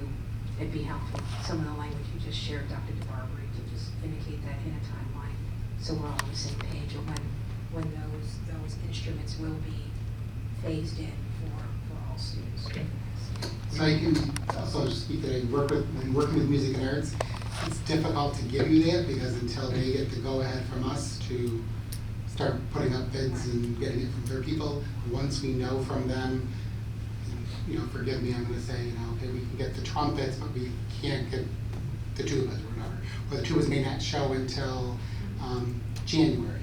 So, we'll work with families, and the music and arts has said that they'll do a month to month, knowing that, Renee's tuba is going to arrive in January. Instead of her say she's going to rent the tuba for the year, she may only rent it until the school tuba shows. So we had some of those conversations already. No, I just think to everybody's comment, just communication, a lot of communication, because there's variables in it, a large amount of instruments potentially being purchased, and then who's going to have access to those first. So as long as we're being very clear to our parents and the community, I think that's a high point. So thank you very much for everybody. Did you want to add anything? Are you still going? Or? Yeah, I'm still going. So okay, all right, appreciate it. So, I guess my first response is I'm relieved. My daughter benefits from the awesome music programs, and I love your programs. Love them. My daughter is excited about music. I'm so grateful. I can spend the rest of the evening wired on coffee right now talking about how much I love your programs. They bring me joy. They bring my daughter joy. And anytime I'm in spaces, whether you're on the band, in the field, in the stadium, or in the auditorium, or at color guard, or there's just joy, and I'm grateful, and I thank you all. So I guess I'm relieved because as a board member, and you all know this, we have a fiduciary responsibility to ask questions. And $1.3 million is a lot of money. So I can't deny I'm relieved to really be able to see data that's accessible to us, data for the public to really understand the magnitude of this project and the amount of work. I know it was a lot of work to really inform the community about what you're all trying to do. And that's our responsibility. It's not to make you upset. It's not to aggravate you, maybe. But no, the point is to get information so we're able to make informed decisions and to also get it out to the public so they understand why you're making the choices that you're making. Because music programs are important to all children. So I have a question regarding the process because it was 46 slides. And one of my mentors would say, how can you get that down to 10? But that being said, what was the process like for the music, our music team, our staff, about the process in creating this? What was it like and what were some of your takeaways about building this extensive, comprehensive plan for the public and for the folks in And I'll start if I'm understanding that. So a lot of the coordinating of the presentation today was based on the questions that we've received. So I think we received, don't quote me, 42 questions. So we tried to build the slideshow based on those 42 questions that were mentioned. But you know, going back to when this first came about, you know, in conversation at the cabinet level, when we knew that we were going to get this foundation aid, it was, okay, how can we create opportunities for students with a one-time expense? And that's where we started having conversations. I think I mentioned at the last board meeting, we were contemplating, do we buy an electric school bus or do we have some other more direct impact on students? And that's when the idea came forward administratively about the purchase of equipments, or the musical instruments and the equipment. And then from there, Tony and Renee, you know, they oversee that area, so then they had conversations with the staff in the audience, and that's really where we needed to make sure that this was something that they were going to support. We had this idea, but then it was really those conversations, and I don't know if you guys want to talk a little bit more about that. Started speaking about it at our meetings. They graciously met after school on more than one occasion with music and arts, you know, talking to them about that and how do you go about even determining where do you begin, and you know, and creating an inventory sheet where they can supply. So a lot of data sharing back and forth of, you know, let's look at current enrollment and then projected enrollment, and you know, what instruments do you see students taking, you know, sizes of violins, and you know, it was just a lot of back and forth gathering all that data. And then I would add from there, you know, the Instructional Budget Advisory Committee is, you know, that's a group that we rely on, just like we do with the other budget advisory committees. If we can present something like we have to them, to the increases that you're seeing, and we don't get that pushback, and we get the, yeah, that makes sense, that's a reasonable way to look at taking advantage of the additional foundation aid that we have. That was kind of our litmus test to make sure that this was something that the community was going to be supportive of, because we have the representation of our community stakeholders on that committee. And when we didn't get any pushback, it was, you know, confirmed on our end that we were going to move forward with this to the board. So that's really been our process. And I'll add too, Joe. I think I have two takeaways, Tanya. One is that when I think about the journey this district has been on for our steering committee for diversity, equity, and inclusion, this was not a conversation that we would have had 5 years ago. It is today, and I think that is a lot about how we're thinking about how we service our students. So that would be one takeaway for myself. The other takeaway is that 42 questions that came from the board forced us to really organize ourselves in a way that we now have a model for other districts, because other districts are going to want to know what we did, how we did it. And I plan on putting this in as a proposal for the Lemoyne Diversity Symposium that BOCES is having on July 11th and 12th. Whether or not it gets accepted or not, I don't know, but I think it's worthwhile to share with other people what's the process. So those are my takeaways from this, outside of the fact that we have some very excited music department, and it's always good to have excited staff members. I'd like to see that posted on the website too, in our budget section, so that parents can flip through it and see it, if the board is good with that. Because it is pretty, I like the data piece. I thought that was really good. Danielle did a great job on pulling together that data to show students that are in the music program how much growth we can see on their academics. It's just impressive. So that would be fantastic. May I make one final thought? Comment? Please keep telling your stories about the power of music. Casey, thank you for saying and sharing your stories publicly. I think about my younger sister who still plays the violin in New York City in a variety of community orchestras, went through Crane School of Music. It's powerful. We need to hear those stories. Stories about you all personally, and also of our students who are blossoming when they leave the walls here. We need to hear those stories. So I just want to put that. Thank you both. Really. Thank you. I was just gonna, it's actually budget related, so it's not necessarily this topic. But I just wanna. Go ahead. I was just gonna highlight though, based on our conversation last time too, I know we wouldn't have gotten where we are if it wasn't for the questions.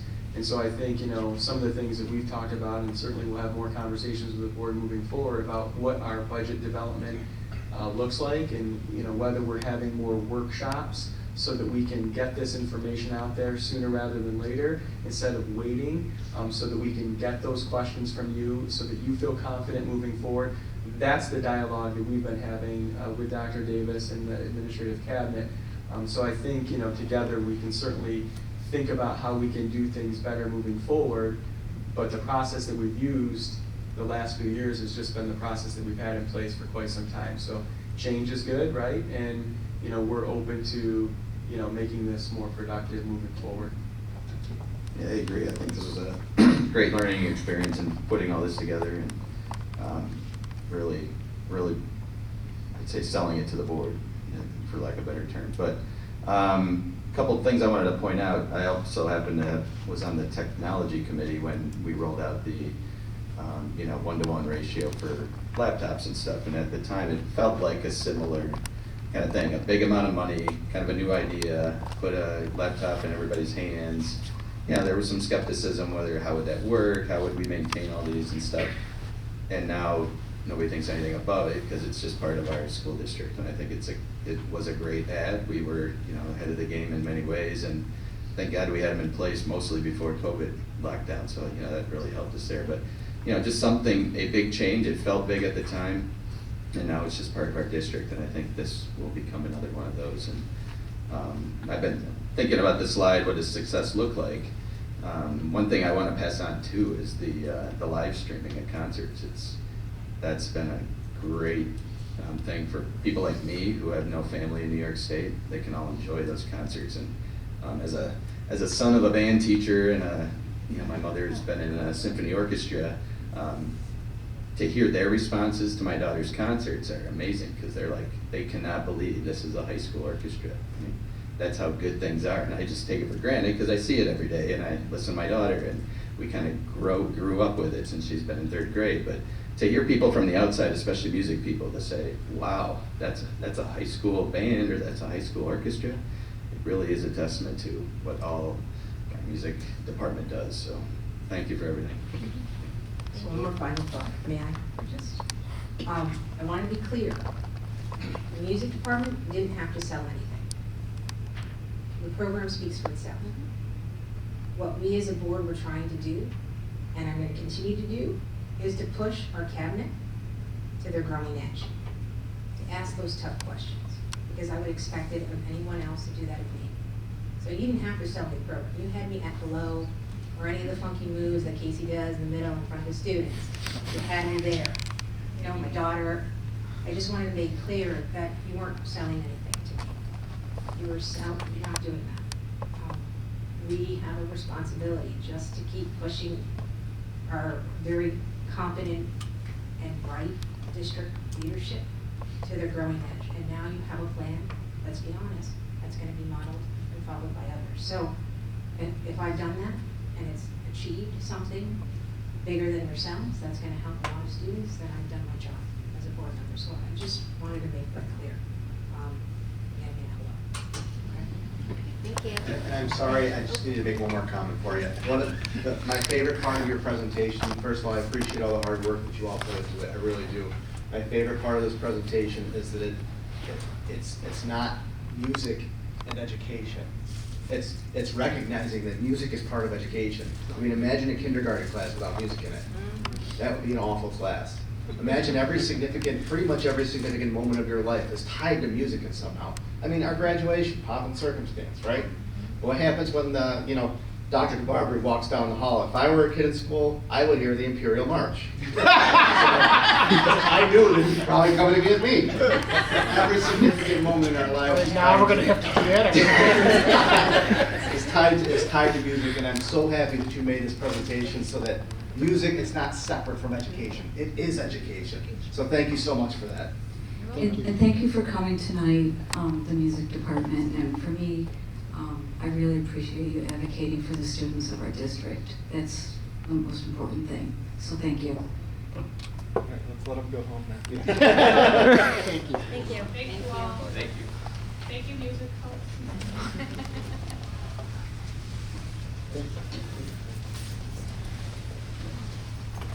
Okay, next on the list, second review of the general fund instructional budget. So there are no other changes since the last presentation. So, any questions? I think it was just music. Shelley has something? I do have a couple of questions, but I've lost my place here, I'm sorry. This is where, are we on B? Yes.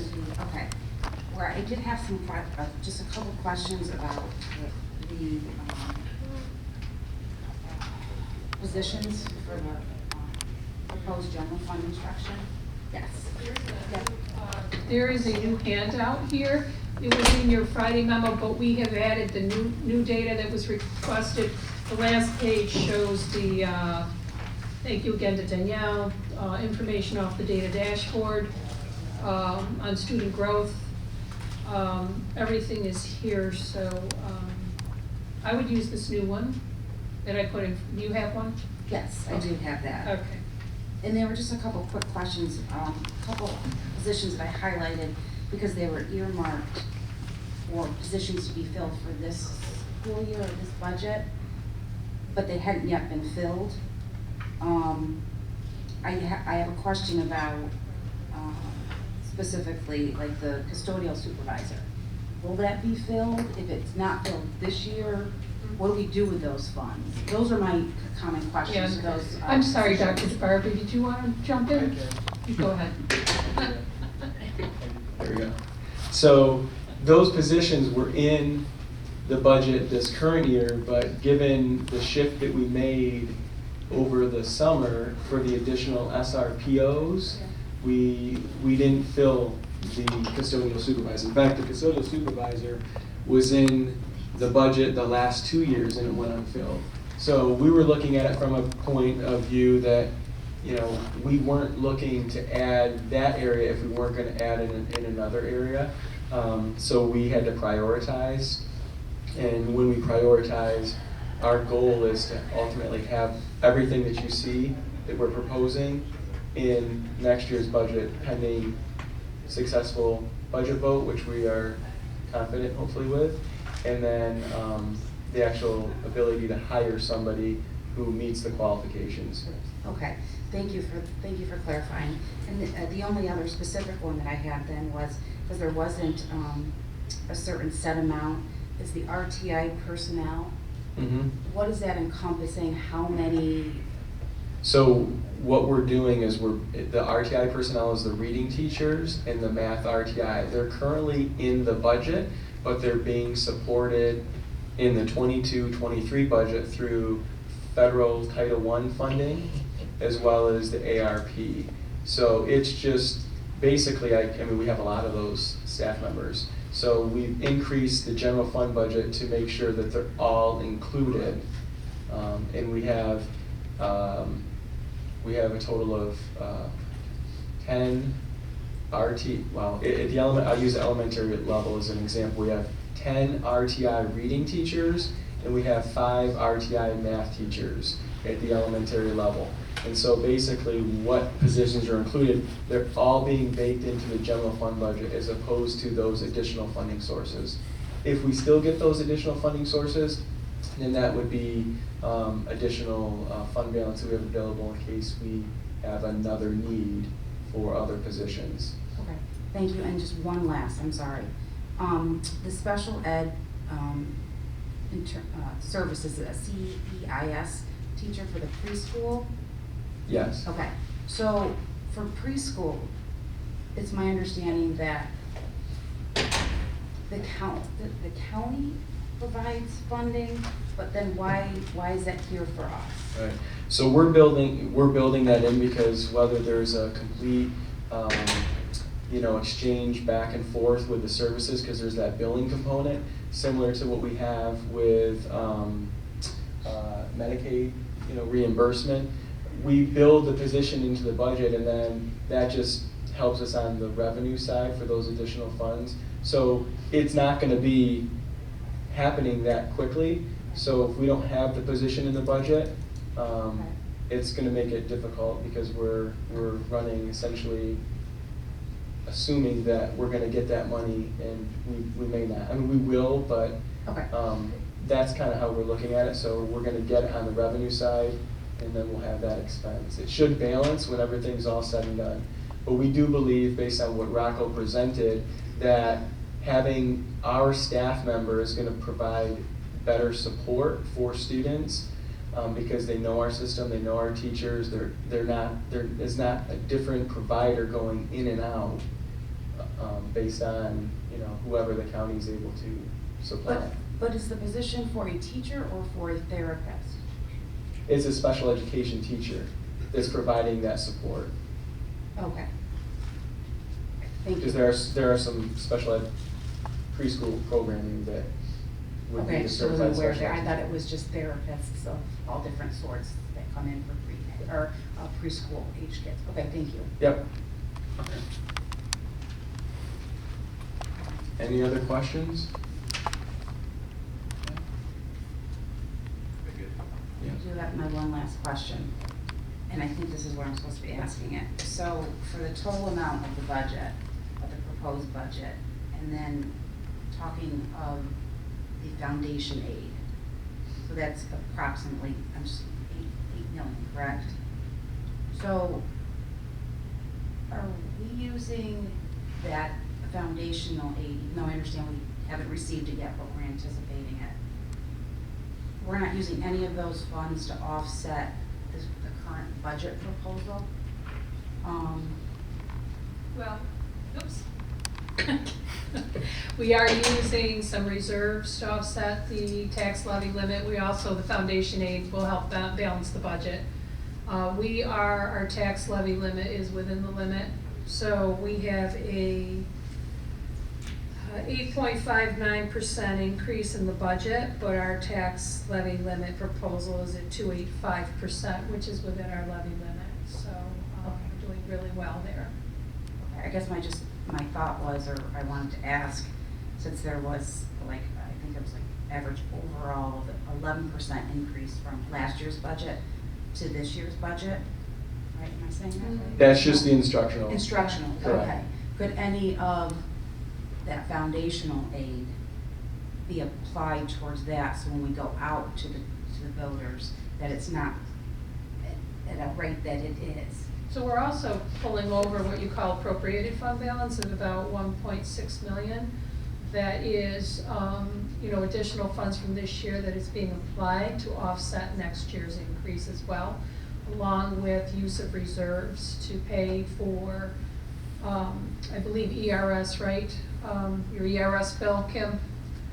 So So you've got reserves that you're using to offset your increase, you've got appropriated fund balance that you're using to offset your increase, and some of your foundation aid.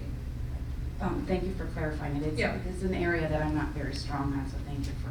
No, anytime, I love talking about budget, so And I come on think- in anytime. I think that speaks to the fact too, that, you know, this, again, why we're choosing to use the one-time expense, because we know next year, we're not gonna have, you know, 11% instructional budget year-to-year increase.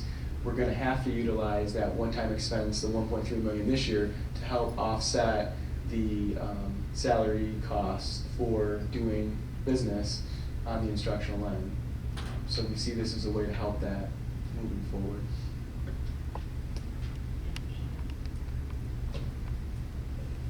Okay, any other questions? Okay, hearing none, we'll move on.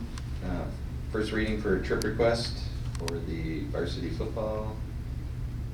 Yes, so we have a trip request for the varsity football team just before the start of the school year. It's an overnight trip, that's why you're seeing it. It is a non-league contest out of the area. It's actually in Section 6, which is Western New York. So they're looking to attend that trip, and it is the first game of the season. Dr. DeBarby, are you going over that thought exchange result? I Thought am exchange? looking for that. I have it. I was gonna mention it for the next one. Would you like mine? I would. Relative to the football? No, it's the next one. Oh, for the basketball? For the basketball. Okay. Can I ask a question about Football? the football? Yep. Sure. You have the pressure taking. Thanks. It was just a quick noticing, all the meals are being provided through, either, I'm assuming boosters or the district, except for on Thursday, when they leave, it says that, they'll have to, they're responsible for their own, stop on Thursday, lunch on Thursday. There's something in place if. Absolutely, yeah. Okay. The reason they do that, just because they're stopping on the way and they likely can't fit all of the student athletes in the same restaurant at the same time, because that would just be next to impossible. So where they end up stopping, there's likely to be coaches going with athletes to different restaurants. So if in like a somebody park. doesn't have some, okay. They'll be that's what I covered, want. yep. Thank you. Yep, absolutely. Any other questions about that'll be on for first or second reading and approval at the next meeting. The second one we have there is for the girls varsity basketball, and this is to compete in a competition over just before the holiday break in December. This was an event that was canceled this year for our team because of the travel, the weather conditions. They weren't able to go. And so in lieu of them losing out quite a bit of money for that event, they've allowed them to use it for this year, pending successful approval by the board. The one thing I want to point out is that there would actually be 3 days of school missed. And currently our administrative regulations list not more than one school day can be missed by students. Again, it's not a board policy, it's an administrative regulation. So one of the things that we talked about, this actually is, coincidentally perfect timing. It led us to do another thought exchange with our staff at the secondary level, Ray, Durkee, and Baker, to get feedback, because we know times are different. When the 1 day, not more than 1 day regulation was put in place, there wasn't as much travel. People were frustrated with, maybe there wasn't the well-rounded experience thinking mindset that we have now. And so we put it out there for our teaching staff to get feedback. Are they okay with these trips being more than 1 day?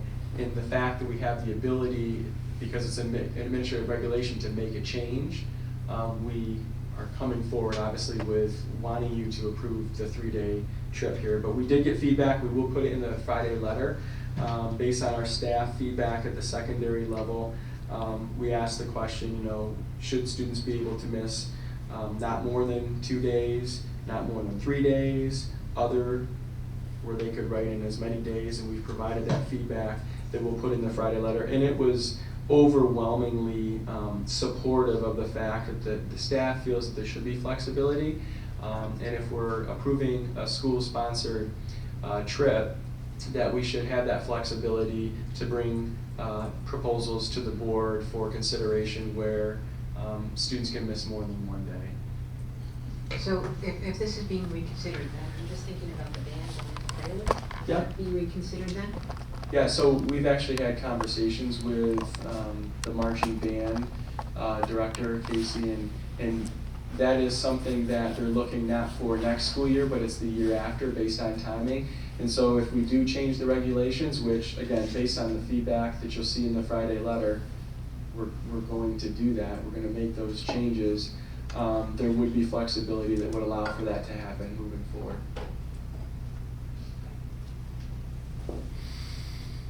So if there's no other questions, they're likely to miss 3 days here, and we'll have this on for approval at the next meeting.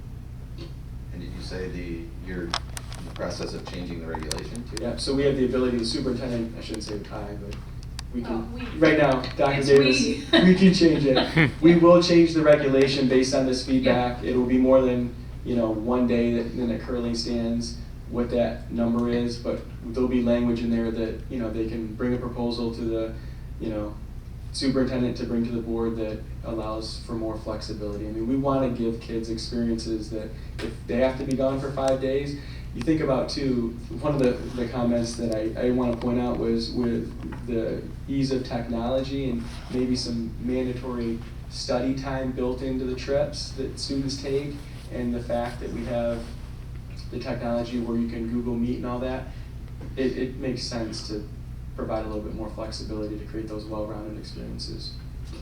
Yeah, I'm sure when the regulation was put in place, a lot of those virtual options Well, we talked either about learning available time or too. popular at the point. We talked about building in learning time for the chaperones, making sure the students have that learning time, carved out so they can get the academics. And now with the remote learning, they have their Chromebooks. There's no reason why, there couldn't be a connection with the classroom. Okay, so those will be on for second reading next meeting, right? Okay, moving on to new business.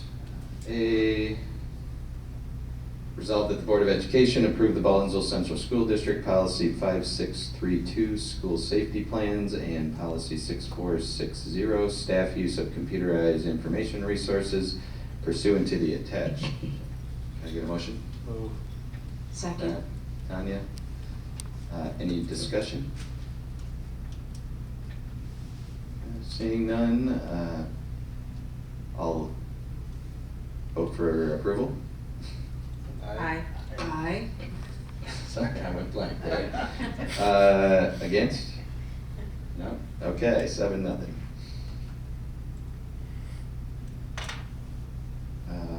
Resolved that, moving on to B, resolved that the Board of Education approve the legal notice to conduct an annual meeting of the qualified voters of the Baldwinsville Central School District on May 16th, 2023 for the purpose of the Baldwinsville Central School District 2023-24 annual school budget vote and Board of Education election pursuant to the attached. Do I have a motion? We need a roll call.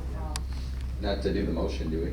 We need a Right. vote, we need a motion and a second. Right. We need a roll call. So- I move. So Anthony and Wayne, okay. Any discussion? I just have a quick question, and maybe it's directed towards Kim. We had brought up previously about, for the election, changing, possibly looking into changing about registration of voters, and at that point you said there was something with the, drawing a complete blank. Somebody at the state, Attorney General, was it the Attorney General? Something about if we wanted to change to move, no? Why So- am So the guidance that we received from legal after last year when this topic came up was to hold because there were some things in the pipeline. However, I'm not sure where that ever ended up. However, at this point in time, if we were looking at even discussing that, it would have to be for next year. But the legal advice that we've gotten up to this point is to leave everything as we have it. Okay, just want to make We sure have- that doesn't change. Correct. We have increased our communication for people as they come in to pick up packets. We have a letter, we have another letter when people bring back petitions. Those are all basically a complimentary service that we're offering. We do not have the obligation, and we've included that right in the wording, and I can double check tomorrow what we actually have on the website in regards to those memos. Thank you. But we have definitely formalized the process from lessons learned last year. Thank you so much. You're welcome. Okay. So this is a roll call vote, if there's one. Wayne Davison, Yes. Anthony Germano, Yes. Michelle Geckel, Yes. Jeffrey Marier, Yes. Tanya Rosado Berenger, Aye. Sherry Schraven, Yes. Matthew Yeager. Yes. Thank you.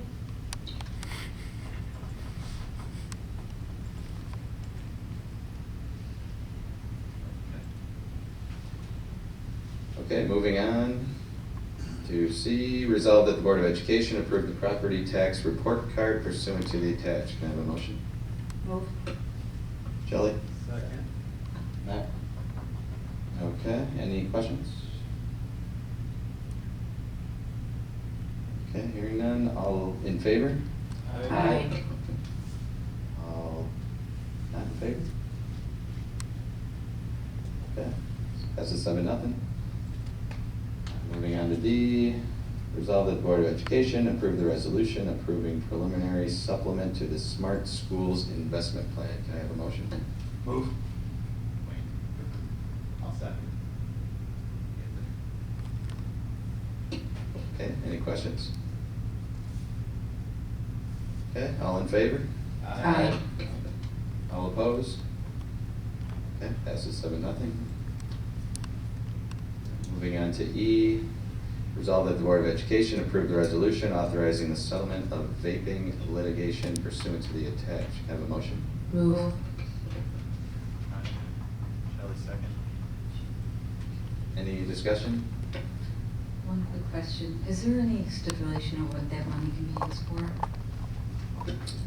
There is not. Thank you.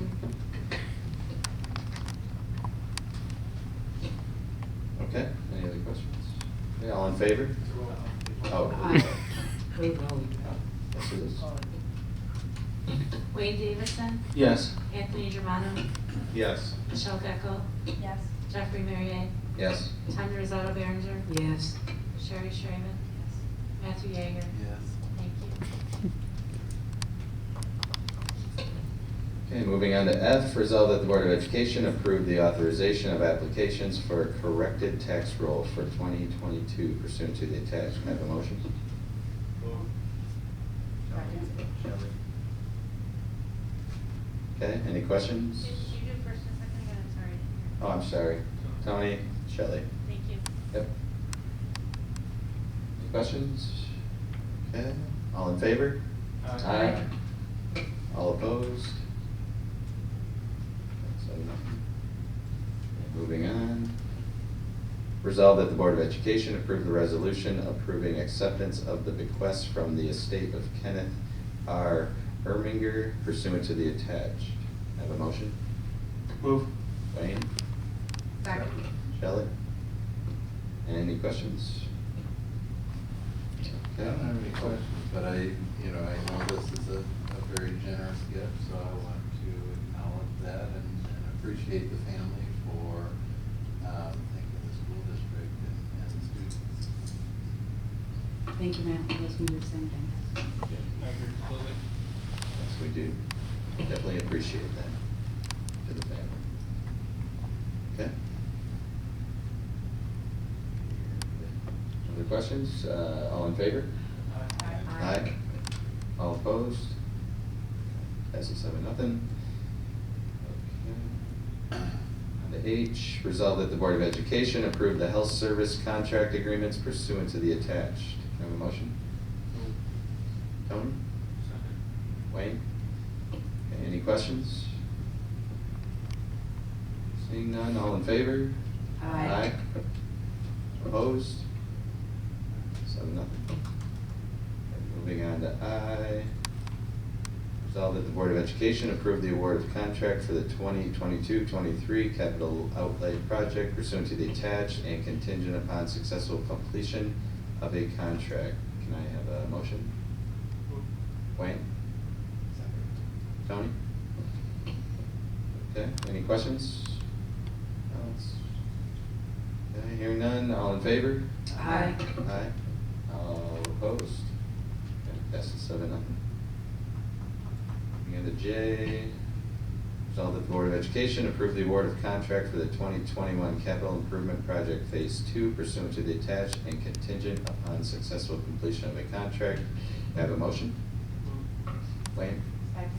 Shelley? Any questions? None, all in favor? Aye. All opposed? Okay, motion passes 7-0. And last one, K, resolved that the Board of Education approve the disposal of surplus equipment and instructional materials pursuant to the attached. Have a motion? Move. Tony? Second. Wayne? Any questions? None, all in favor? Aye. Opposed? Passes 7-0. Just to board roundtable. Points of discussion today? Just continuing from our conversation of last time about what was on the agenda for this particular meeting, just taking steps to put forward a motion for consideration to put out an RFP for legal representation for specifically board and board-related legal matters. So I just open the space and just for consideration if we can move forward with a motion to move forward with that work. Are you making a motion then? I guess I am a motion to the board to put out an RFP for new legal representation for the Board of Education for legal. Can I ask clarification? Yes. Tanya? Yes, of course. Is that specifically for the board or for the district? as well? Specifically for the board. For the board, okay. Correct. At this time, yes. Okay. I'll second that motion. Okay, process check here. So we have a motion that's been seconded, and then there will be discussion around it, and then at the end of that discussion, we'll vote to approve that. Okay.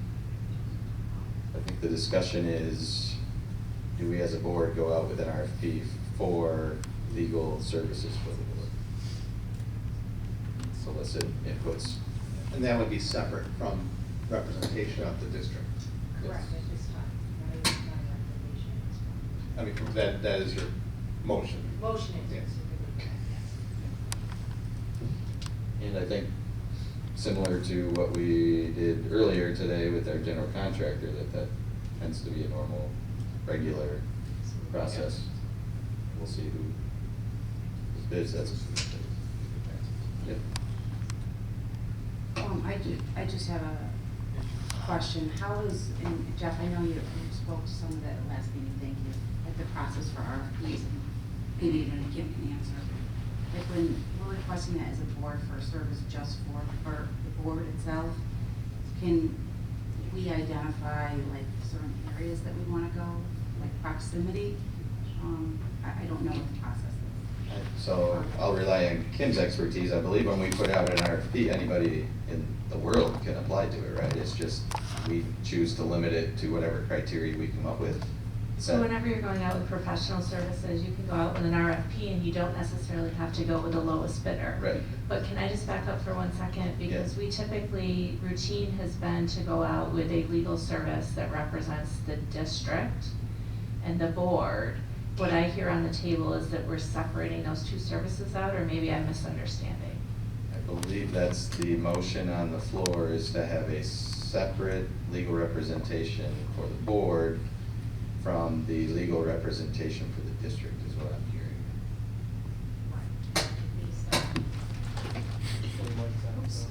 Oh, sorry. It's okay. I think some of the conversations, provided some further clarification about, how to move forward with this. Although it was suggested for both, I think for now, in light of circumstances at this time, just for the board. And any of our matters that we have to address or attend to. I'm not sure if you can provide any insight on what's, like, is that unusual? Is that a normal course of process? I've been in 12 districts, so it's often that the school board will have several attorneys to pull from based on their expertise. So it's not an unusual thing. You have bond counsel. Sometimes you have more of a labor management group that has expertise in labor management if it's a district with a lot of labor issues. Sometimes you have, a firm that, has, like for our firm that we currently use, that has a large pool of expertise for capital projects, tax certiorari's, litigation, those types of things. And then sometimes there's attorneys that you have specific to specific needs of the board. So it's not unusual. So during your reorg meeting, you would approve your, bank of attorneys that you would be using for the year, and if you don't use them, then you don't pay them anything. So they're there in case there is an issue that comes up. Because I know at the reorg meeting, we typically approve more than one. I think There's like three or We have something. 3 right now, 3 firms that we work with. But are those assigned Whether as? we work with or we've appointed as attorneys for the school district. You do. But those are for the school district, They're so for would the this be schools. adding a new, say, category? Yes. For attorney for the board? Is that how that works? Yes.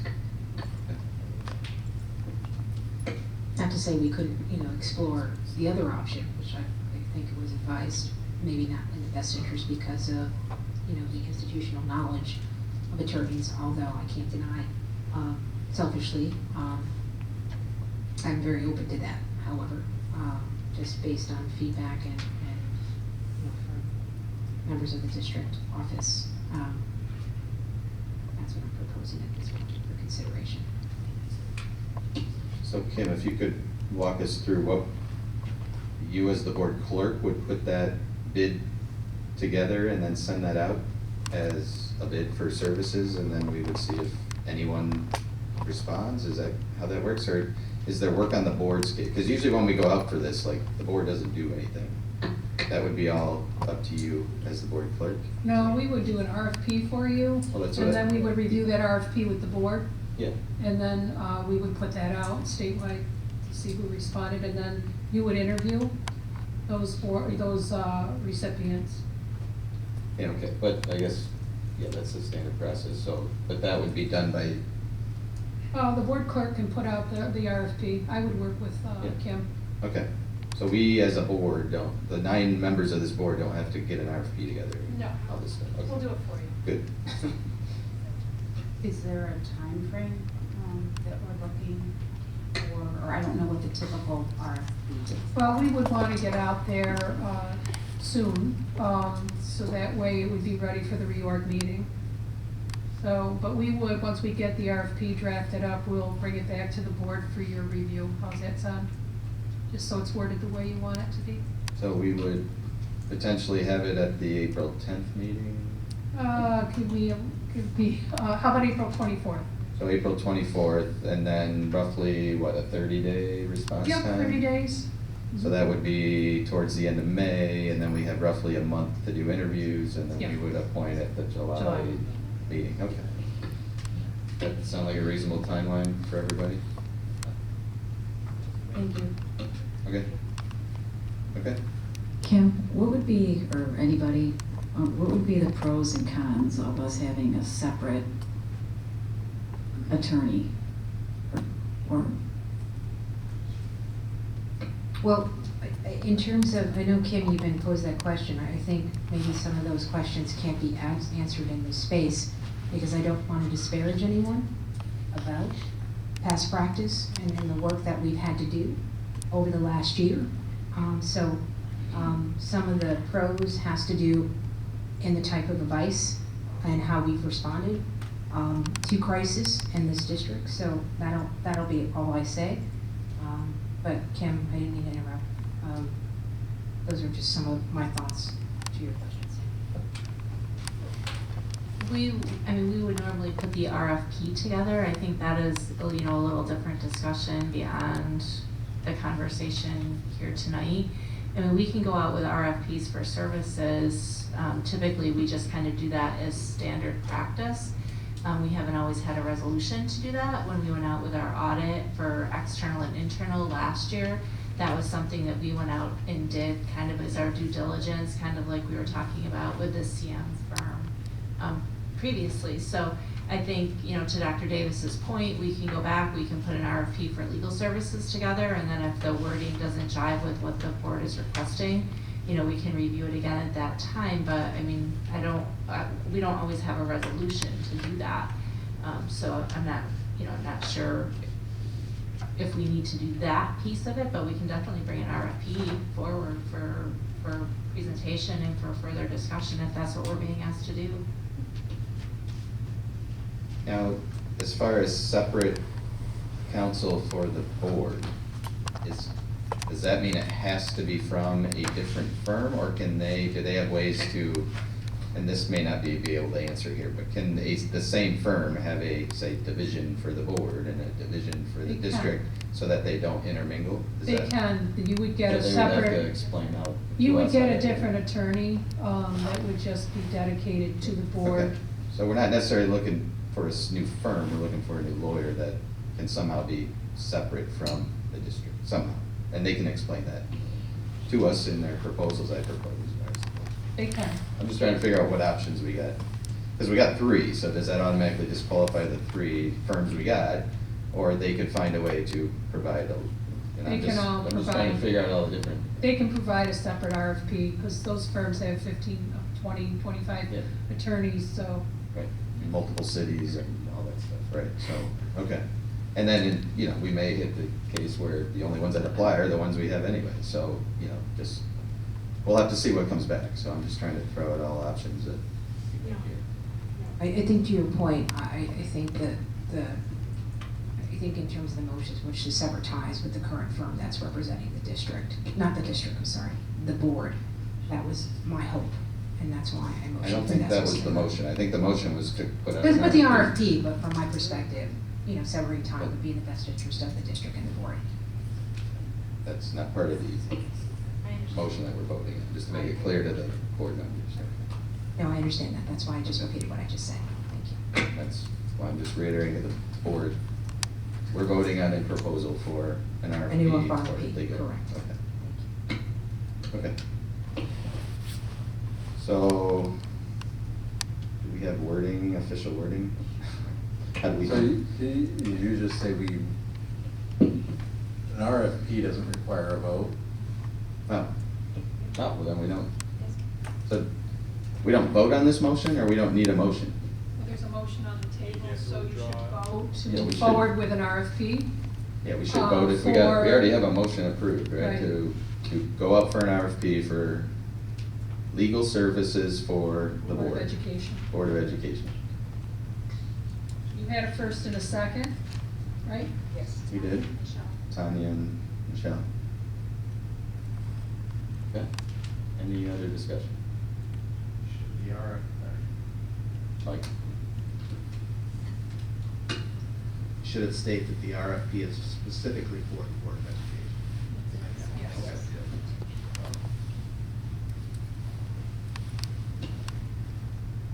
Okay.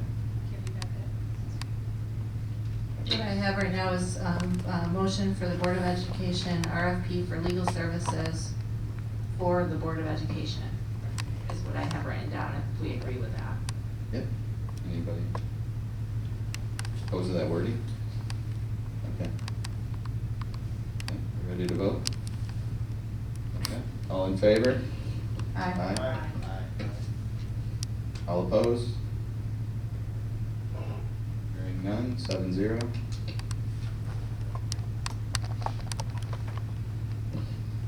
And I lost my screen, so I think we are ready to go into executive session. I make a motion for exec session to discuss the employment of particular persons, negotiations, and matter of student discipline.